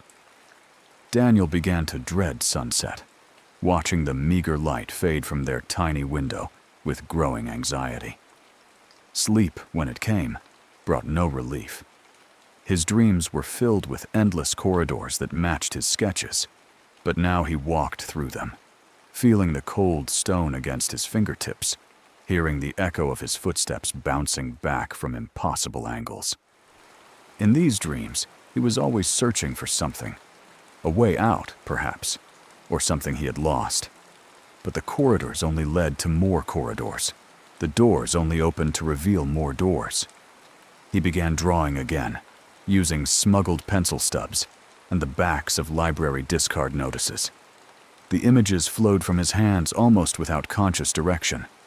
Parts of Blackridge he had never seen, angles of the prison visible only from outside, and details of cells he had never entered. When he showed one sketch to Jericho, a rendering of a basement chamber with a peculiar octagonal pit in the center, his cellmate's face drained of color. "How do you know about the pit?" Jericho demanded, his hands trembling. "No one goes there anymore. Not since the hollowing." Before Daniel could ask what he meant, an alarm blared through the block. Guards rushed past their cell toward the far end of the corridor. Inmates pressed against their doors, trying to see what was happening. The commotion lasted nearly an hour before Sullivan appeared at their cell. "Lockdown," he announced, his face grim. "Mendez is dead." Jericho moved to the door. "How?" Sullivan's expression flickered. Was it fear? Strangled, in a locked cell. No cellmate. He lowered his voice. Just like Weiss last month. That night, the whispers were louder, more insistent. Daniel pressed his pillow over his ears, but it did nothing to muffle the sound. The voices seemed to be coming from inside his head now, speaking in a language he didn't understand, but somehow recognized, as if he had once known it and forgotten. Then came a new sound, a soft scraping directly above him. Daniel froze, listening. The scraping continued, moving across the ceiling in a pattern that matched the carved symbols. Slowly, he raised his hand and touched the ceiling. The scraping stopped immediately, replaced by complete silence. After several breathless moments, something warm and wet dripped onto Daniel's forehead. He jerked his hand back to his face and felt the unmistakable stickiness of blood on his fingers. "Jericho," he whispered urgently. "Jericho, there's something." "Don't move," Jericho interrupted, his voice tight with fear. "Don't speak. It's testing you." Daniel lay rigid, blood trickling slowly down his temple as the silence stretched unbearably. Then, just as suddenly as it had started, the presence above him was gone. He heard Jericho exhale shakily from the bunk below. "What was that?" Daniel asked, his voice barely audible. "The prison feeds on guilt," Jericho replied cryptically. "It only leaves the innocent alone if they accept the truth." "Are you innocent, Professor?" "Really innocent. Because it doesn't think so." The next day, during his shift at the library, Daniel found himself drawn to the prison's historical archives, dusty boxes of records that no one had touched in years. He began sifting through them, looking for information about Blackridge's past, about Cell 42 specifically. What he found disturbed him. The prison had been built on the site of an old asylum, which itself had been constructed over the ruins of a colonial-era settlement, abandoned after a series of unexplained deaths. Blackridge had a suicide rate 3 times higher than any other correctional facility in the state, and an unusually high number of inmates reported hallucinations and paranoia, often specifically mentioning whispers and footsteps. More concerning were the records of Cell 42 itself. In the past 50 years, 12 inmates housed there had died under mysterious circumstances, strangled, found with self-inflicted wounds, or simply disappeared from a locked cell. 3 others had committed violent crimes immediately after their release, crimes they claimed no memory of. Most disturbing was a notebook he found wedged behind a filing cabinet, its cover stained and pages yellow with age. The journal belonged to a former inmate named Martin Eller, who had occupied Cell 42 in the 1970s. The entries started normally enough. Complaints about food, descriptions of daily routines, mentions of conflicts with other inmates. But they gradually became more erratic. "The scratching starts at midnight," one entry read. "They're trying to get in. Or maybe I'm trying to get out." Another. "I saw myself in the yard today. Not my reflection. Me, standing across the yard, watching. When I approached, I disappeared into the crowd." The final entry sent ice through Daniel's veins. "Cell 42 always gets what it wants. It showed me the truth tonight. I was innocent when I came in. I won't be when I leave, if I leave. God forgive me for what I'm becoming." The journal ended abruptly. Daniel checked the records and discovered that Eller had been found dead in his cell 3 days after the final entry, his wrists slashed with a sharpened spoon. The coroner's report noted unusual findings.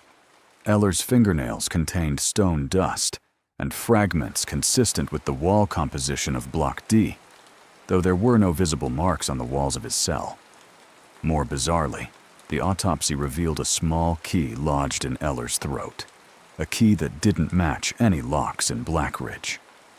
As the weeks passed, Daniel's grip on reality began to slip. He lost weight, his cheekbones becoming sharp angles beneath pallid skin. Dark circles formed permanent shadows beneath his eyes, which had taken on a haunted, feverish gleam. He found himself losing time, starting a task in the library, only to wake up hours later in the yard, with no memory of how he got there. The whispers became a constant companion, following him through the day now as well as the night.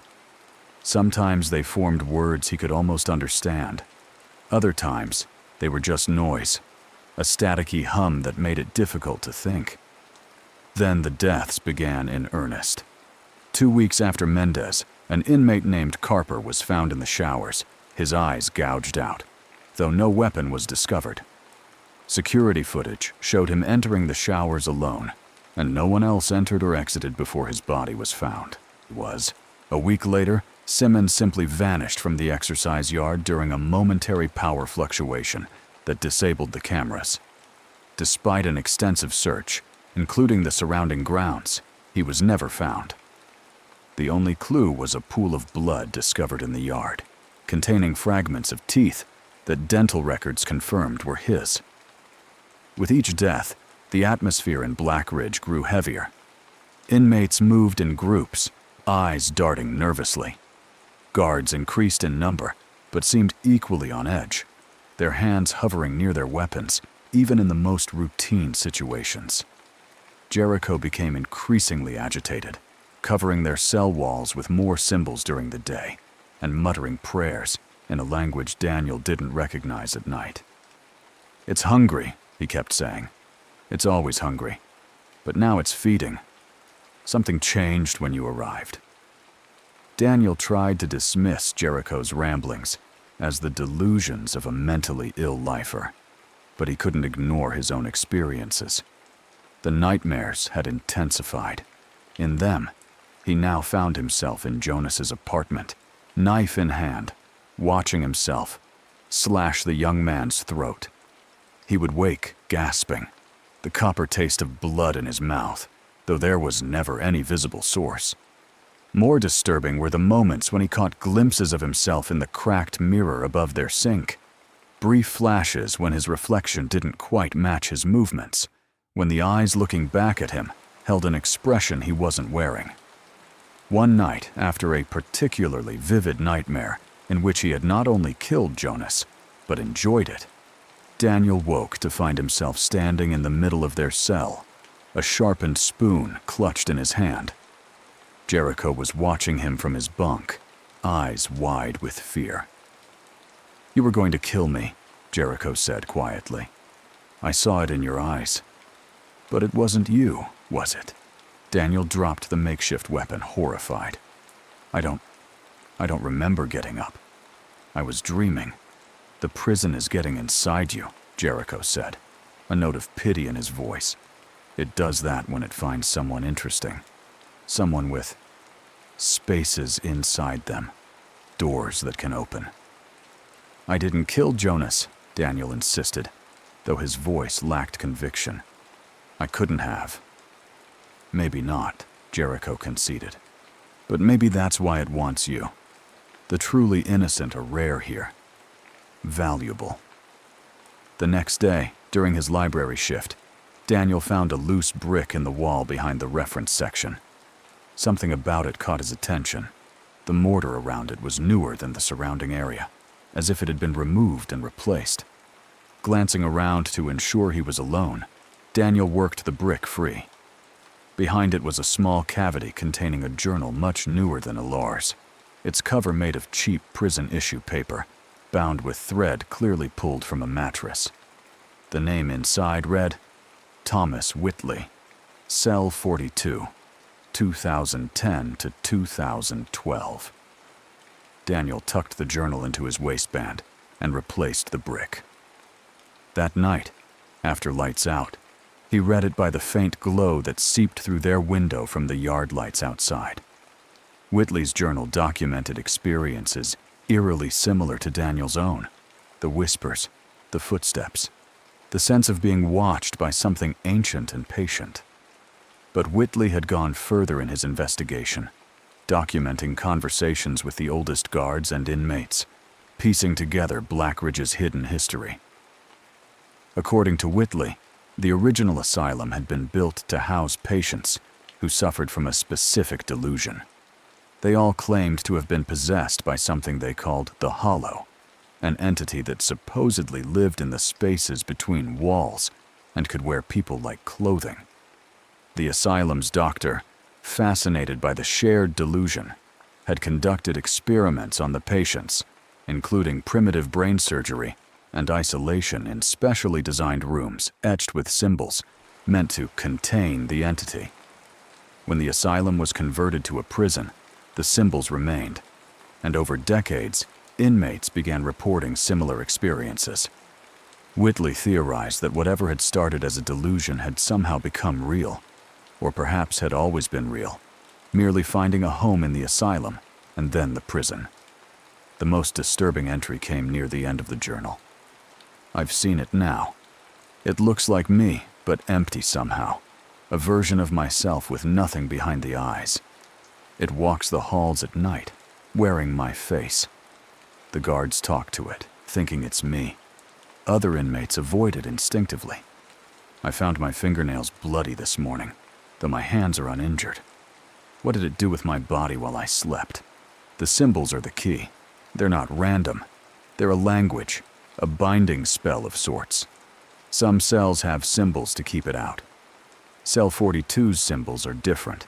They invite it in. This cell is a door.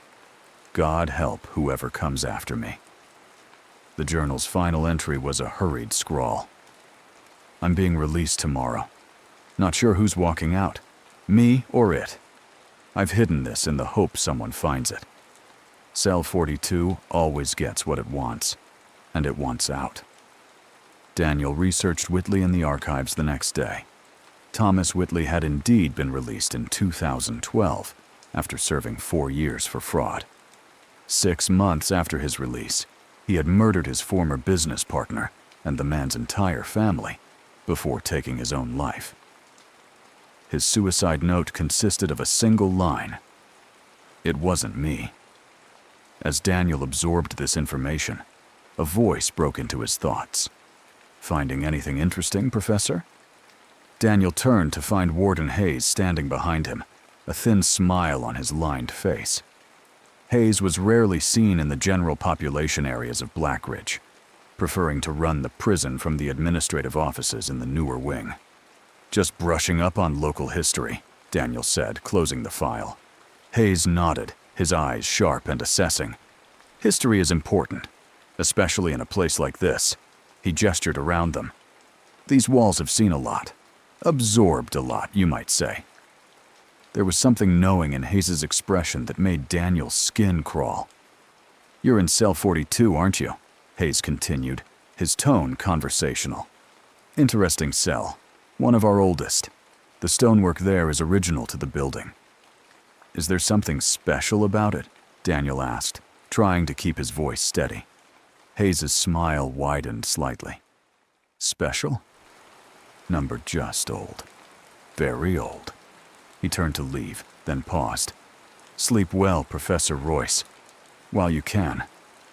That night, the whispers were more insistent than ever, gradually resolving into words Daniel could understand. "Let me in," they urged. "Let me show you the truth." Jericho was unusually quiet, his eyes fixed on the ceiling, his lips moving in silent prayer. "Jericho," Daniel whispered, "what happens in cell 42? What does it want?" Jericho turned to face him, his expression sorrowful. "It wants what it always wants, a way out." He hesitated. "They put the guilty in here to punish them. They put the innocent in here to use them." "Use them how?" "As doors," Jericho said simply. "The guilty are already occupied, you see. Their own darkness fills the spaces inside them. But the innocent..." He trailed off, shaking his head. "I'm not innocent," Daniel said suddenly, surprising himself. "I must have killed Jonas. All the evidence..." "Evidence can lie," Jericho interrupted. "But the prison knows.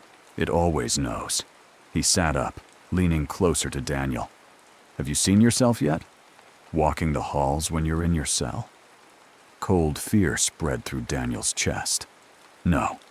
"You will," Jericho promised. "And when you do, don't follow it. No matter what." The next morning, Daniel was called to the visiting area. Maya waited at one of the tables, her face thinner than he remembered, dark circles under her eyes matching his own. She wore a simple blue dress he had never seen before, and her hair was cut short in a style that made her look older, more serious. "You came," Daniel said as he sat across from her, the table between them feeling wider than its actual dimensions. Maya nodded, her eyes scanning his face with obvious concern. "You look terrible, Daniel." "Prison doesn't exactly have a spa," he attempted a joke, but it fell flat. "I've been talking to your lawyer," she said, clasping her hands tightly on the table. "There might be grounds for an appeal. The texts from your phone, they've found some irregularities in how they were entered into evidence." Daniel felt a surge of hope, quickly tempered by his recent doubts.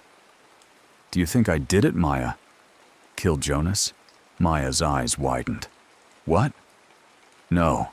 Daniel, I never thought... But you testified. You said I wasn't in bed that night." She looked down at her hands. "I took Ambien. You know how those pills affect me. I honestly didn't remember either way.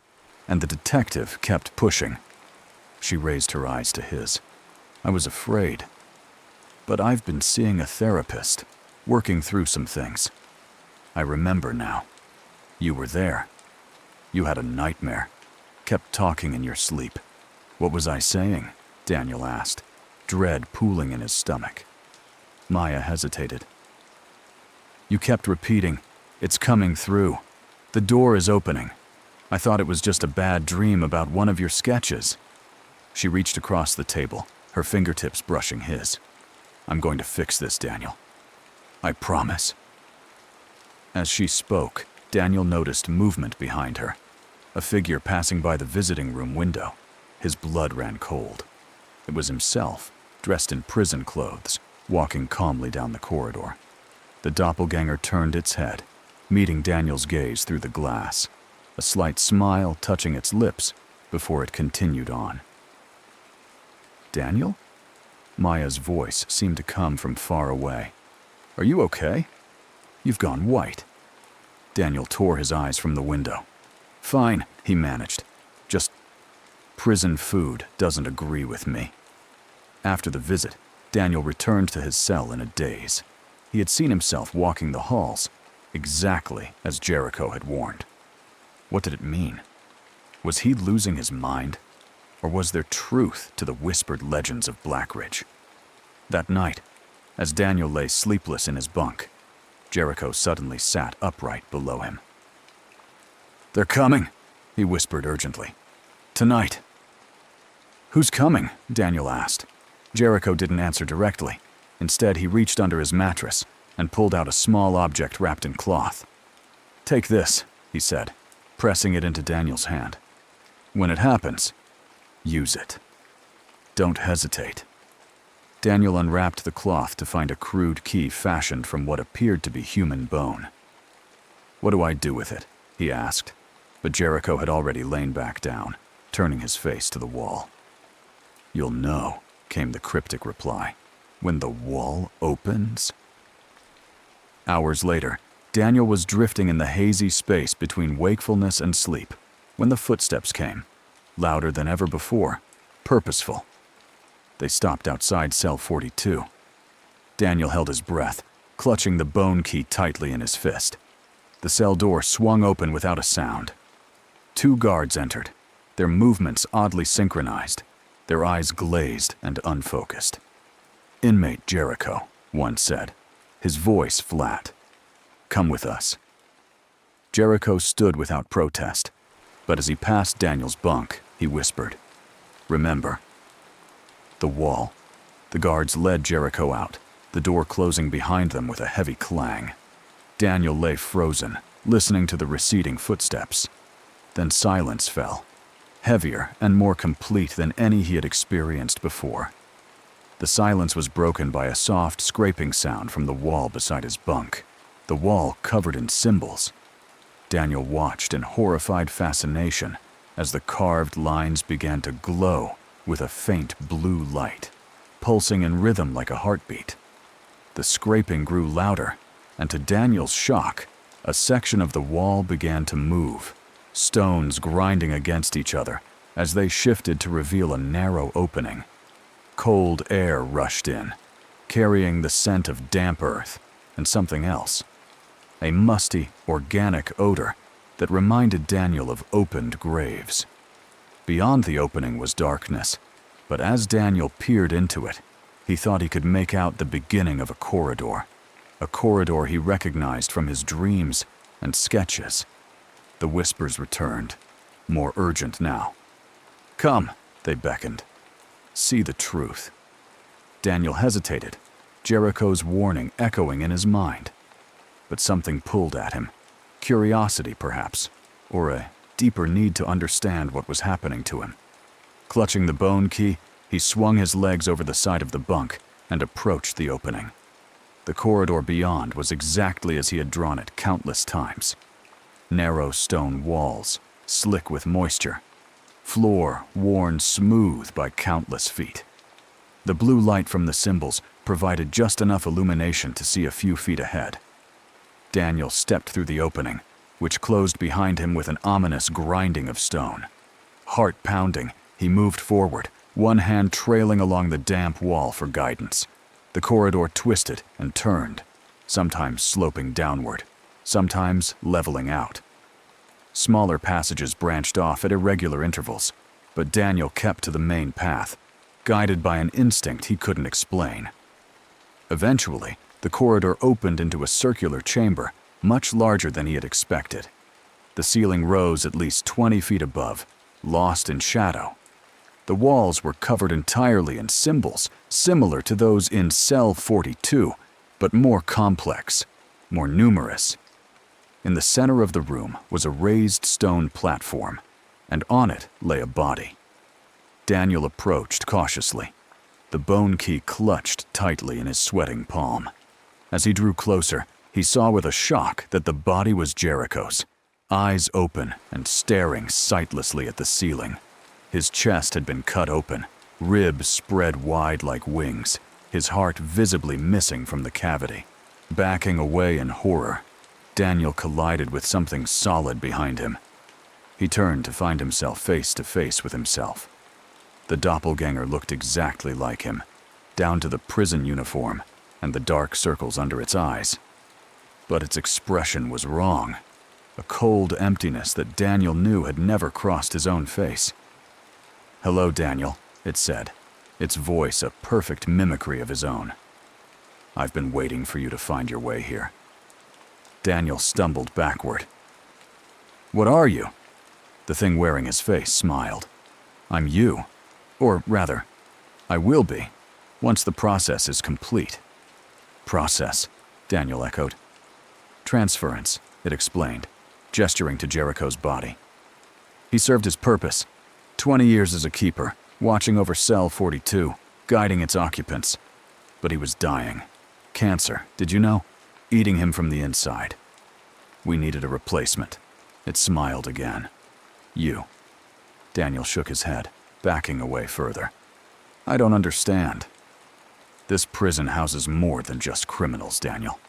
It houses me. Has for centuries, since before it was a prison. The symbols? They're a binding, keeping me contained. But they're weakening. I need to get out."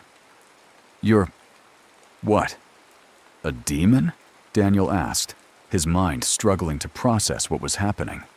The doppelganger laughed. "How quaint. No, I'm much older than your religious mythologies. I am the hollow, the space between thoughts, the darkness behind closed eyes." It approached slowly, confidently.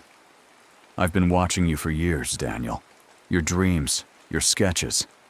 Those were me, calling to you, preparing you. For what? To be my door," it said simply. "Your body out there, my consciousness inside, the perfect vessel." Understanding dawned with horrifying clarity. "Jonas," Daniel whispered, "you killed him. Using your body, yes. So clumsy, though. I hadn't properly learned to control it yet. Had to frame you properly, get you sent here. To Cell 42 inches, it gestured around them, to the heart of me. And Maya? Ah, your wife. So easily manipulated. A few whispers as she slept. Suggestions that you were changing, becoming dangerous. She was so quick to doubt you." The thing smiled with Daniel's mouth. "Humans. So fragile. So full of spaces I can slip into." "But why me?" Daniel demanded, trying to buy time as he desperately searched for a way out. "Your imagination," it replied. "Your ability to conceive impossible spaces, to see beyond the physical. Do you think those sketches were random? You were drawing maps, Daniel. Maps to me." It stepped closer. "Most people have such limited minds, such solid boundaries between what is and what could be. But you have always lived partly in the in-between, where I dwell." Daniel's back hit the wall of the chamber. The doppelganger was only feet away now, its eyes darkening until they were nothing but empty sockets, black fluid beginning to seep from the corners. "What are you going to do?" Daniel asked. though he feared he already knew the answer. "Take what's mine," it replied. "Your life, your freedom, while you remain here to become part of the prison that feeds me." In a desperate move, Daniel lunged to the side, making a break for the corridor. But the doppelganger was inhumanly fast. Cutting him off with fluid grace, it grabbed Daniel's throat with a hand that felt like ice, lifting him effortlessly off the ground.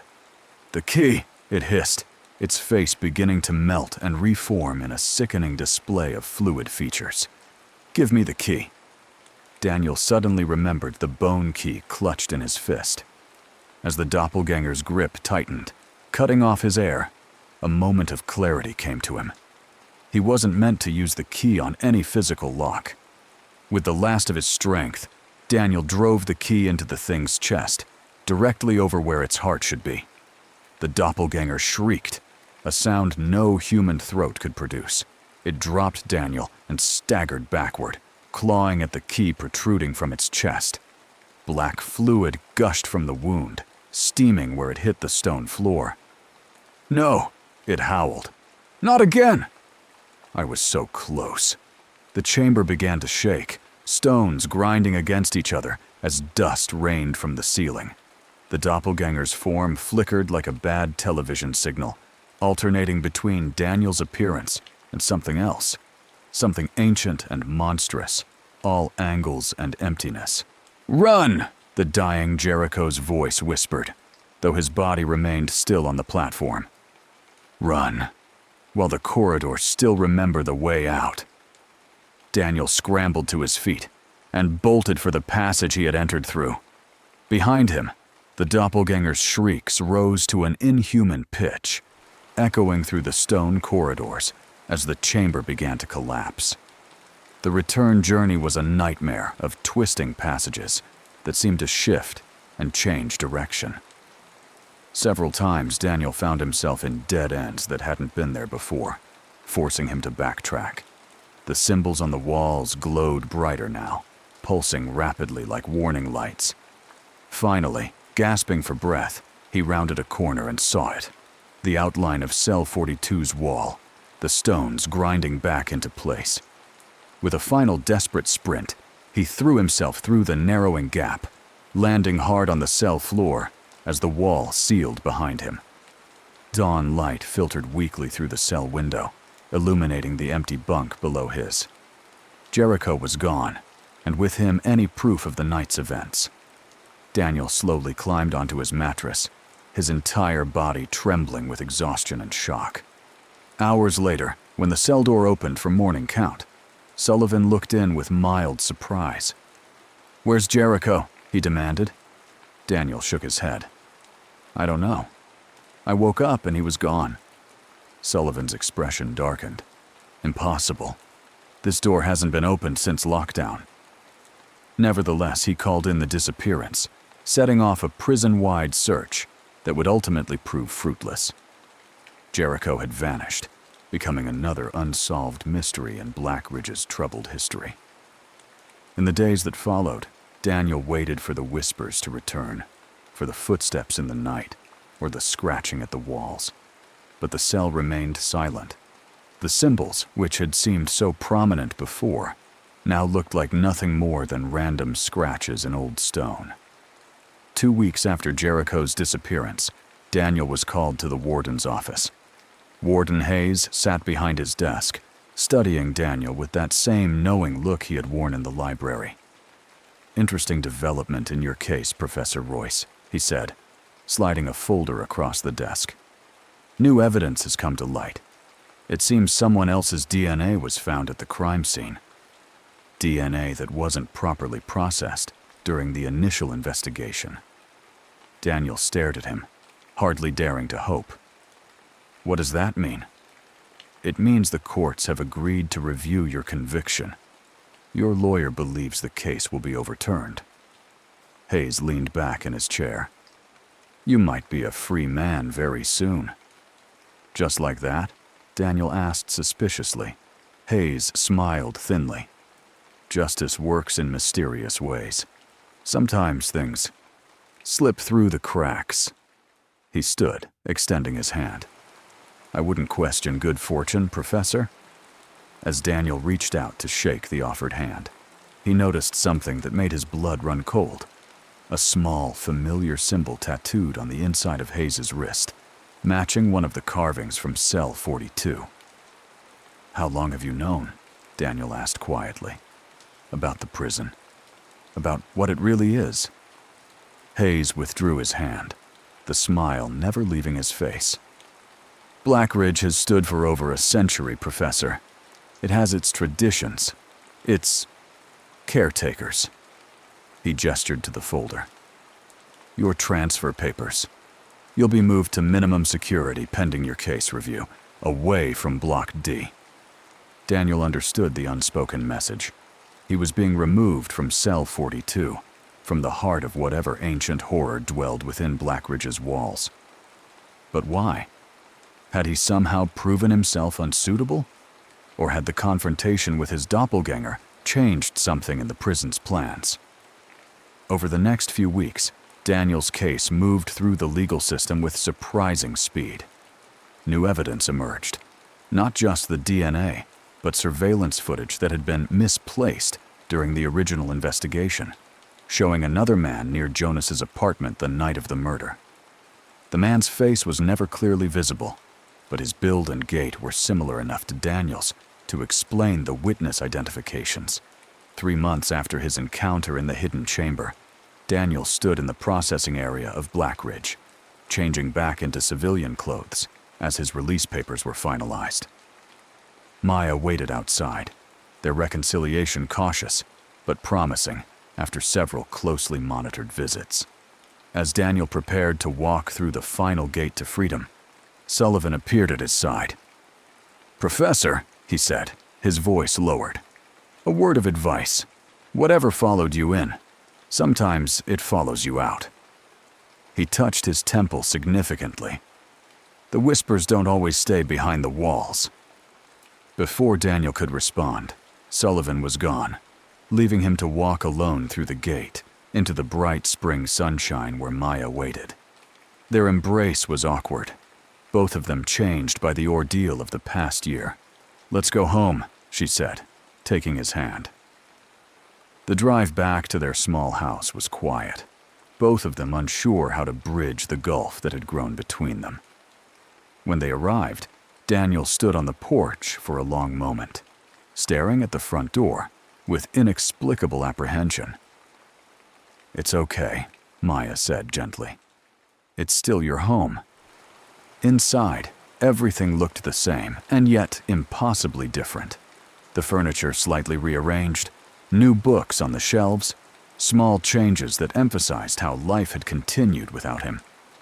Maya had prepared his favorite meal, and they ate in the kitchen, making careful conversation about neutral topics: her department's new chair, the neighbor's renovations, the unseasonably warm weather. It wasn't until after dinner, as Daniel stood in their bedroom looking at the bed they had once shared, that Maya finally broached the subject they had been avoiding. "The guest room is made up," she said softly from the doorway. "I thought, maybe we should take things slowly." Daniel nodded, relief and disappointment mingling in his chest. Probably for the best. That night, in the unfamiliar confines of the guest room, Daniel lay awake, listening to the house's ordinary sounds, the hum of the refrigerator, the occasional creaking of wood adjusting to the cooler night air, the distant sound of Maya turning pages in her book down the hall. No whispers, no footsteps, just normal life. He must have fallen asleep eventually because he dreamed, not of endless corridors or impossible rooms, but of Jonas, sitting across from him at the coffee shop where they had last met. "You didn't kill me," Jonas said, stirring his coffee endlessly. "But something wearing your face did." Daniel woke gasping, dawn light filtering through unfamiliar curtains. For a disorienting moment, he wasn't sure where he was: the guest room, cell 42, or somewhere in between. The days that followed established a new routine. Daniel was on paid leave from the university, While the administration debated his return, his exoneration had made the national news, embarrassing both the local police department and the institution that had been so quick to distance itself from him. Maya went to work each day, leaving Daniel alone in the house. He spent the time reacquainting himself with freedom, walking in the nearby park, reading books that weren't from Blackridge's limited library, cooking meals with fresh ingredients. Simple pleasures that now felt profound.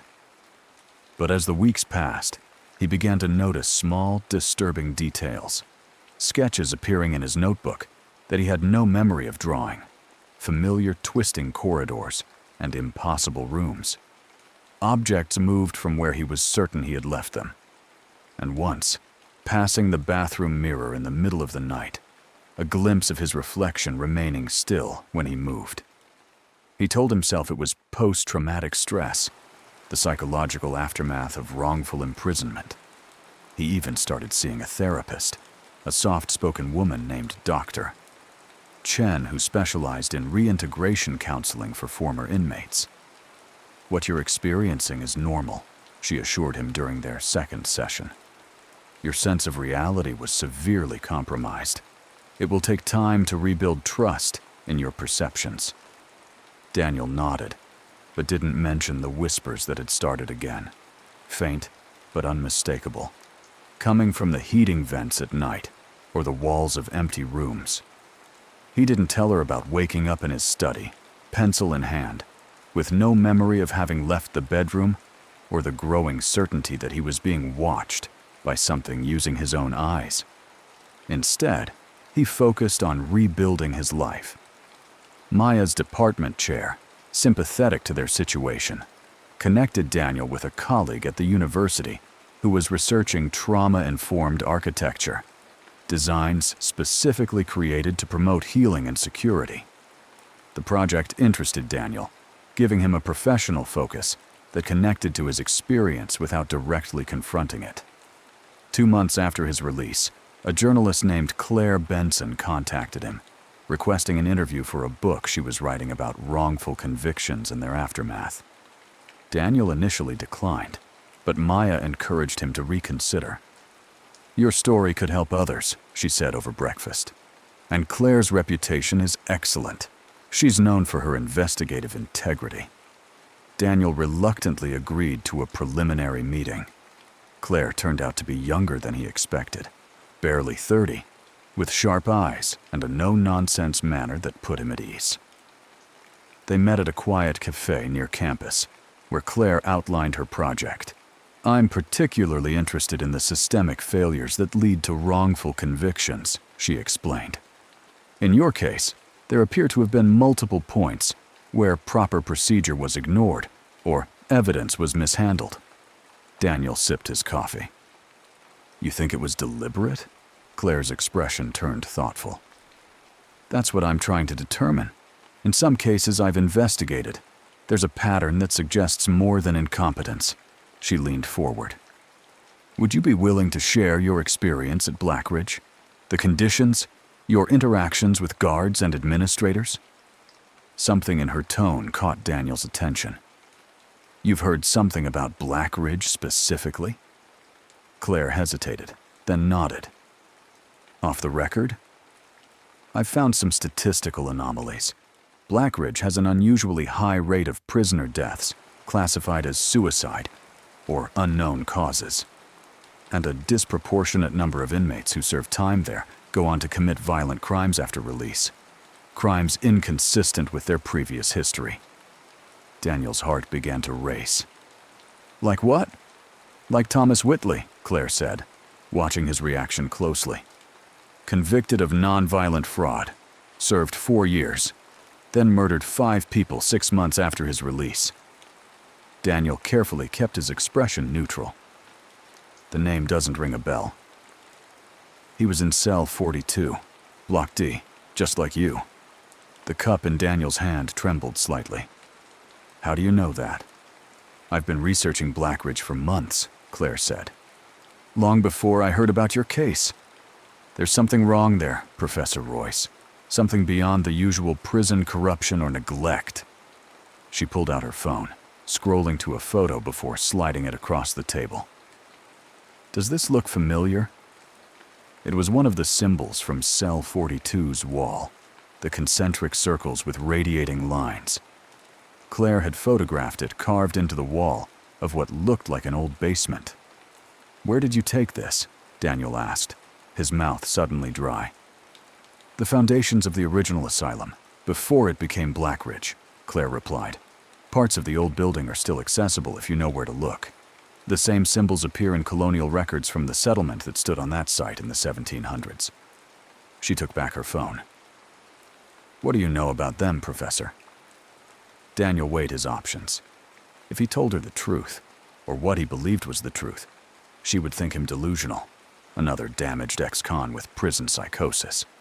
But something in her direct gaze suggested she might have encountered enough strangeness in her research to consider even the most outlandish possibilities. "I think," he said slowly, "you should be very careful with your investigation. Some doors are better left closed." Claire studied him intently. "You experienced something in there, didn't you? Something you can't explain." "I experienced wrongful imprisonment and the psychological trauma that accompanies it," Daniel replied carefully. Anything else would sound like the delusions of a man who spent too long in isolation. Claire nodded, seeming to accept his reticence for now. "If you change your mind about talking, here's my card. I'm staying in town for another few weeks, following some leads." As Daniel watched her leave, he felt a chill that had nothing to do with the cafe's air conditioning. Claire was probing into things she couldn't possibly understand, the same dark corners he was trying desperately to forget. That night, the whispers were louder than they had been since his release. They came from everywhere and nowhere, filling the guest room with a sibilant chorus that made coherent sleep impossible. When Daniel finally drifted off near dawn, he dreamed of Claire, trapped in an endless stone corridor, following his footsteps deeper and deeper into the maze. He woke with a start to find himself not in the guest room, but sitting at his desk in the study. A completed drawing before him, a precise rendering of Cell 42, with Claire Benson inside it, her expression one of dawning horror as she realized where she was. The journal Claire had photographed, Whitley's journal, lay open beside the drawing, though Daniel knew with certainty that it had been hidden in the library at Blackridge when he left. On its open page, a new entry had been written in handwriting that was his, but not his. "She's getting too close. We need to stop her." Panicked, Daniel tore the drawing to shreds and slammed the journal shut. This was more than PTSD or trauma-induced hallucination. Something had followed him out of Blackridge, just as Sullivan had warned. Something that was growing stronger. He needed to warn Claire, to tell her to drop her investigation before she attracted the wrong kind of attention. But when he reached for his phone to call her, he found it already in his hand, a text conversation open. To Claire, "Found something important. Meet me at the old asylum ruins tonight, 11 p.m. Come alone." From Claire, "Sure. Location?" To Claire, "Northwest corner.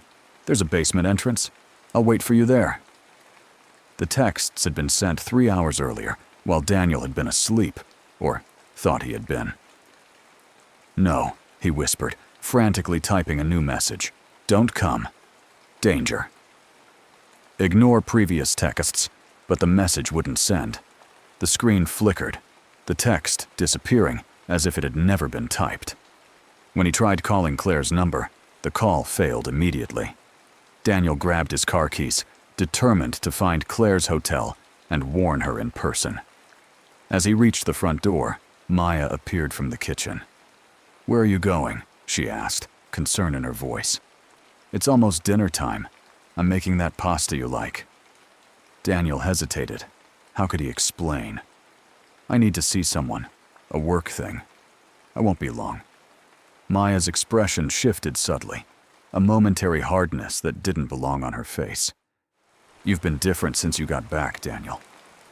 distant, keeping secrets. She stepped closer. "Are you sure you're ready to be around people again?" Dr. Chen said we should expect adjustment difficulties. There was something wrong with her tone, something flat and observing that raised the hairs on the back of Daniel's neck. He looked more closely at his wife and noticed with growing horror that her eyes seemed just slightly off, the pupils too large, the gaze too still. "You're not Maya," he said quietly. Maya's face remained concerned, but the eyes, those wrong eyes, glittered with something ancient and cold. "Of course I am. You're having one of your episodes, Daniel. Come sit down, take your medication." "I'm not on any medication," Daniel replied, backing toward the door. Maya smiled, the expression spreading too wide across her familiar face. "Not yet. But you will be. Everyone will think it's necessary when they find what you've done to that poor journalist. PTSD, psychotic break, inevitable after such trauma." She took another step toward him. "It's over, Daniel. You didn't close the door properly. You just delayed things." Understanding crashed over Daniel like ice water. The thing from Black Ridge, the hollow, hadn't been destroyed when he stabbed his doppelganger with the bone key. It had merely been wounded, forced to find another approach. And what better way to control Daniel than to take the person closest to him? "How long?" he demanded. "How long have you been wearing my wife?" "Maya invited me in the night you came home," the thing wearing Maya's face said. "She was so afraid of you, so uncertain. It only took a whisper to convince her to let me help, to let me keep watch." It smiled again, Maya's familiar features twisting into something predatory. She barely struggled at all. Rage and grief exploded in Daniel's chest. "Where is she? What did you do to her?" "She's here," the thing said, tapping Maya's temple. "Watching, screaming sometimes, but so much weaker than she looks." It sighed with Maya's voice. "You were supposed to be my door, Daniel, my way out of that prison. But you fought too hard, broke the connection. So I found another way." It gestured to Maya's body. "Not as ideal, but serviceable. And now we've arranged for Ms. Benson to have a tragic accident while investigating dangerous ruins. After which, your fragile mental state will deteriorate further." Daniel's hand closed around the doorknob behind him. "I'm not letting you hurt Claire." "You can't stop what's already happening," the hollow said with Maya's mouth. "Even now, another piece of me is waiting for her, wearing another face she trusts." It took another step forward. "You see, Daniel, I've been busy since you left cell 42, making connections, finding spaces to slip into." Without another word, Daniel yanked open the door and ran to his car. As he pulled out of the driveway, he saw Maya's figure in the doorway, watching him with those wrong, empty eyes, a small smile playing on her lips. The ruins of the original asylum stood on Blackridge's grounds, hidden behind the modern prison buildings and overgrown with decades of neglect. By the time Daniel arrived, the sun had set, the crumbling foundations visible only by the glow of his phone's flashlight as he picked his way through debris. "Claire," he called, not caring who or what else might hear him. "Claire, are you here? You need to leave." No answer came.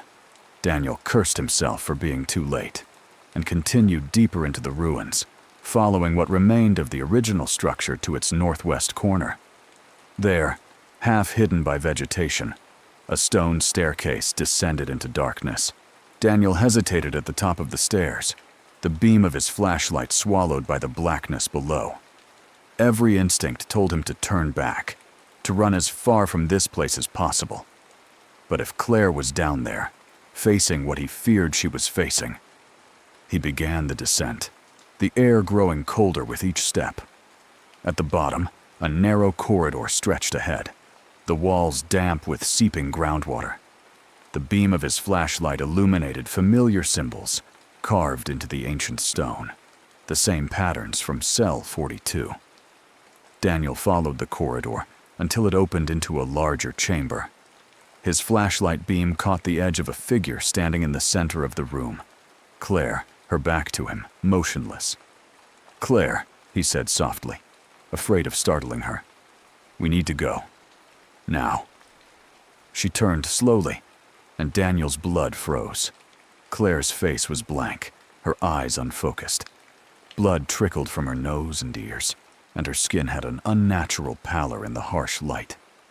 "You're too late, Professor," she said. Her voice strangely doubled, as if two people were speaking at once. She invited me in, asked so many questions about the symbols, about the history, opened her mind, wide to understand. "Let her go," Daniel demanded, though he knew how futile his words were. Claire's body laughed, the sound echoing unnaturally in the stone chamber. "You still don't understand what I am, do you? I'm not some demon to be exorcised. I am the space inside, the gap between thoughts. I've always been here." Her hand gestured to the symbols on the walls. "These don't contain me. They channel me, direct me. The people who built this place didn't trap me here. They worshipped me." Daniel's mind raced. If what the thing said was true, then Jericho's key hadn't been meant to destroy it, merely to disrupt its manifestation temporarily. And if the symbols channeled its power rather than contained it? "What do you want?" he asked, playing for time as he scanned the chamber for anything that might help. "What everyone wants," the thing in Claire answered. "To expand, to grow, to be more than I am." It smiled with Claire's mouth. "I've been isolated too long in that prison. The modern world has so much more to offer. So many empty spaces in so many minds, waiting to be filled." As it spoke, Daniel noticed something on the floor near his feet. A small leather-bound book, its cover stained and worn. He recognized it immediately. Whitley's journal, the one that had appeared on his desk. Claire must have brought it with her. "Ah," the hollow said, following his gaze. "Yes, my little record keeper. Whitley was so thorough, documenting everything. A shame his body wasn't strong enough to sustain me for long after his release." Daniel knelt slowly, picking up the journal. And Maya? Claire? How long before their bodies fail too? "Longer than Whitley," it said with Claire's shrug. "They're stronger, and I've learned to be more economical with my use of a host." It tilted Claire's head, studying him. "You could still join us, Daniel. Be part of something vast and ancient. I can show you spaces you've only glimpsed in your dreams, the true architecture of reality." As it spoke, Daniel flipped through the journal, searching for anything that might help. Near the back, he found a page Whitley had apparently torn from a much older book, parchment rather than paper, covered in faded handwriting and diagrams of the symbols. According to the notes, the symbols weren't a language, but a circuit of sorts, designed to channel energy in specific patterns. The asylum's doctors had used them to focus the collective delusions of their patients, believing they were conducting groundbreaking psychiatric research. But what they had actually done was create a perfect vessel for something that had been dormant in the land since before European settlement. Most importantly, the notes described a way to disrupt the circuit by altering key symbols in a specific sequence. Daniel glanced up to find Claire's body moving toward him, its movements too fluid, too precise to be human. "What are you reading, Daniel?" it asked, its voice honeyed. "Something interesting?" Daniel backed away, the journal clutched in his hand. "Why did you kill Jonas?" he asked, trying to distract it. He wasn't part of this. "Opportunity," it replied simply. He was working on designs similar to the symbols, spaces that could serve as conduits. "I needed to bring you to cell 42, and he provided the perfect means." It smiled Claire's smile again. I wore you like a glove that night, while your consciousness was suppressed. You have no idea how easy it was to drive to his apartment, to use your hands to cut his throat. The casual admission of using him to murder struck Daniel like a physical blow. All this time, he had harbored doubts about his innocence, wondering if some part of him had been capable of such violence. The truth, that he had been nothing but a puppet, was somehow both relieving and more horrifying. "And now what?" Daniel asked. "You wear Maya and Claire. Use them to what end? To find more vessels. To spread." It gestured to the symbols around them. This place was just the beginning, a foothold. But there are other sites, other circuits waiting to be activated. With enough vessels, enough conduits, I can extend beyond these limited physical forms. As it spoke, Daniel studied the chamber more carefully. The symbols here were arranged in a pattern that matched the diagram in Whitley's notes. Concentric circles with 12 equidistant points connected by lines to form a web-like structure. According to the notes, altering the symbols at 3 specific points would disrupt the entire circuit. "You won't succeed," Daniel said, taking another step back, positioning himself near one of the key points identified in the diagram. "People will notice when others start changing, acting strangely." The thing in Claire laughed. "Will they? In a world where people stare at screens instead of each other's eyes? Where strange behavior is normalized, medicated, ignored?" It shook Claire's head. "I've watched through your eyes, Daniel. Your world is perfect for me, full of isolated, disconnected people, each in their own bubble, barely noticing the humanity leaking out of those around them." Daniel's back hit the wall. His fingers found the carved symbol behind him, a spiral with 3 cross-cutting lines. According to Whitley's notes, it needed to be altered by adding a 4th line to disrupt the flow. "Maybe," Daniel conceded, "but there's something you didn't account for." His fingers began scratching at the stone, adding the line. "And what's that?" it asked with Claire's voice, still approaching. "Jericho wasn't trying to stop you with the bone key," Daniel said. "He was trying to mark you, to make you vulnerable here in your own circuit." It was a desperate bluff, but he needed to keep the thing distracted while he worked on the symbol. A flicker of uncertainty crossed Claire's face. The old man didn't understand what he was dealing with. None of them did. "Didn't he?" Daniel pressed. 20 years as Cell 42's keeper. Access to records going back to the asylum's founding. Maybe he knew exactly what he was doing when he gave me that key." The thing hesitated, Claire's body going unnaturally still. In that moment, Daniel finished altering the first symbol. A subtle change rippled through the air, like the pressure drop before a storm. The hollow felt it too. Claire's head snapped toward the symbol behind Daniel, eyes widening. "What have you done?" it hissed.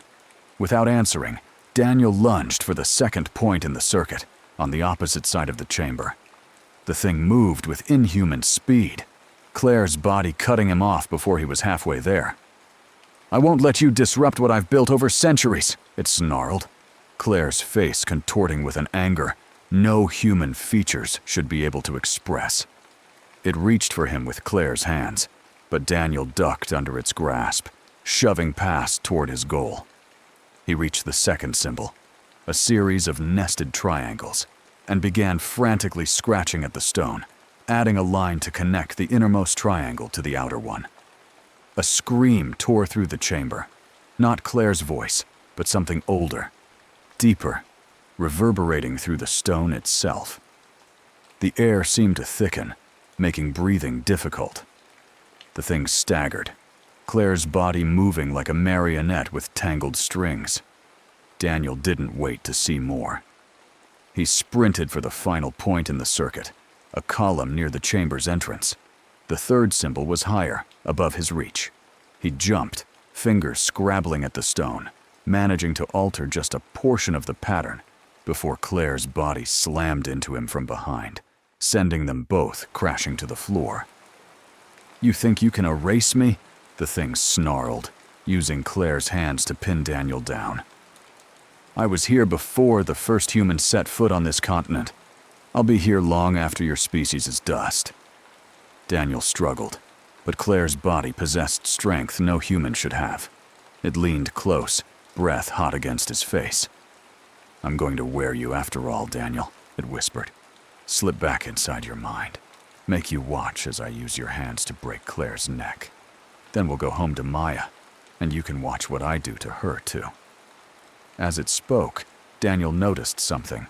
A change in the chamber's atmosphere. The symbols on the walls had begun to glow with a faint blue light, pulsing like a heartbeat, just as they had in Cell 42, the night Jericho disappeared. But this pulse seemed erratic, discordant, as if the circuit were short-circuit. The thing noticed, too. Claire's head jerked up, eyes darting around the chamber. No, it murmured. No, it's not finished. The circuit isn't broken yet. Taking advantage of its distraction, Daniel freed one hand and reached up, grabbing Claire's throat. He wasn't trying to harm her, but to reach the thin silver chain he had glimpsed around her neck, a chain that held a small silver key. His fingers closed around the key, just as understanding dawned in the thing's eyes. Jericho's backup plan, it hissed, trying to pull away. Always preparing for failure. But Daniel held tight, yanking the chain with enough force to break it. The key, a perfect metal replica of the bone key Jericho had given him, fell into his palm. Without hesitation, Daniel plunged the key into Claire's chest, directly over her heart. Not deep enough to cause serious harm to her, but enough to pierce the skin. The effect was instantaneous. Claire's body went rigid, her back arching unnaturally, as a sound no human throat should make tore from her lips. Black fluid, like the substance that had poured from Daniel's doppelganger, began to seep from her eyes, nose, and the small wound in her chest. The chamber shook violently, dust and small stones raining from the ceiling. The symbols glowed brighter, their light pulsing faster and faster until they were almost a solid, blinding blue. Run! Claire's voice, her real voice, suddenly broke through. It's collapsing. The whole chamber. Daniel didn't need to be told twice. He grabbed Claire, who was now coughing and disoriented but conscious, and half dragged, half carried her toward the exit. Behind them, the stone floor began to crack, deep fissures spreading outward from the center of the symbol circuit. They stumbled up the stairs as the chamber collapsed below, the sound of crumbling stone chasing them into the night air. When they finally reached Daniel's car, Claire collapsed against it, gasping for breath, wiping black fluid from her face with shaking hands. What was that thing? She managed between coughs. Daniel leaned against the car beside her, his own legs barely supporting him. I don't know if there's a name for it. Something old. Something that's been using Blackridge, using Cell 42, as a conduit for a very long time. Claire nodded weakly. It was in my head. I could feel it, moving through my thoughts, sorting through memories. She shuddered. It's still out there, isn't it? And your wife. Daniel closed his eyes briefly, pain lancing through him at the thought of Maya, whether she was still alive in there somewhere, trapped in her own body, or already gone. Yes, he finally said. And we need to stop it before it finds more vessels. They drove in silence back to Daniel's house, both of them too exhausted and traumatized for further discussion. As they pulled into the driveway, the house was dark. No lights in any window, no sign of Maya. She might have left when I ran out, Daniel said, though he didn't believe it. Or whatever's wearing her might have gone looking for other opportunities. Claire checked the silver key, still stained with her own blood. Will this work on her too? Will it hurt the real Maya? I don't know, Daniel admitted, but I don't see that we have a choice. They approached the house cautiously, Daniel using his key to unlock the front door. The interior was pitch black and eerily silent. No hum of the refrigerator, no ticking of the clock in the hall. It was as if the house itself were an empty void.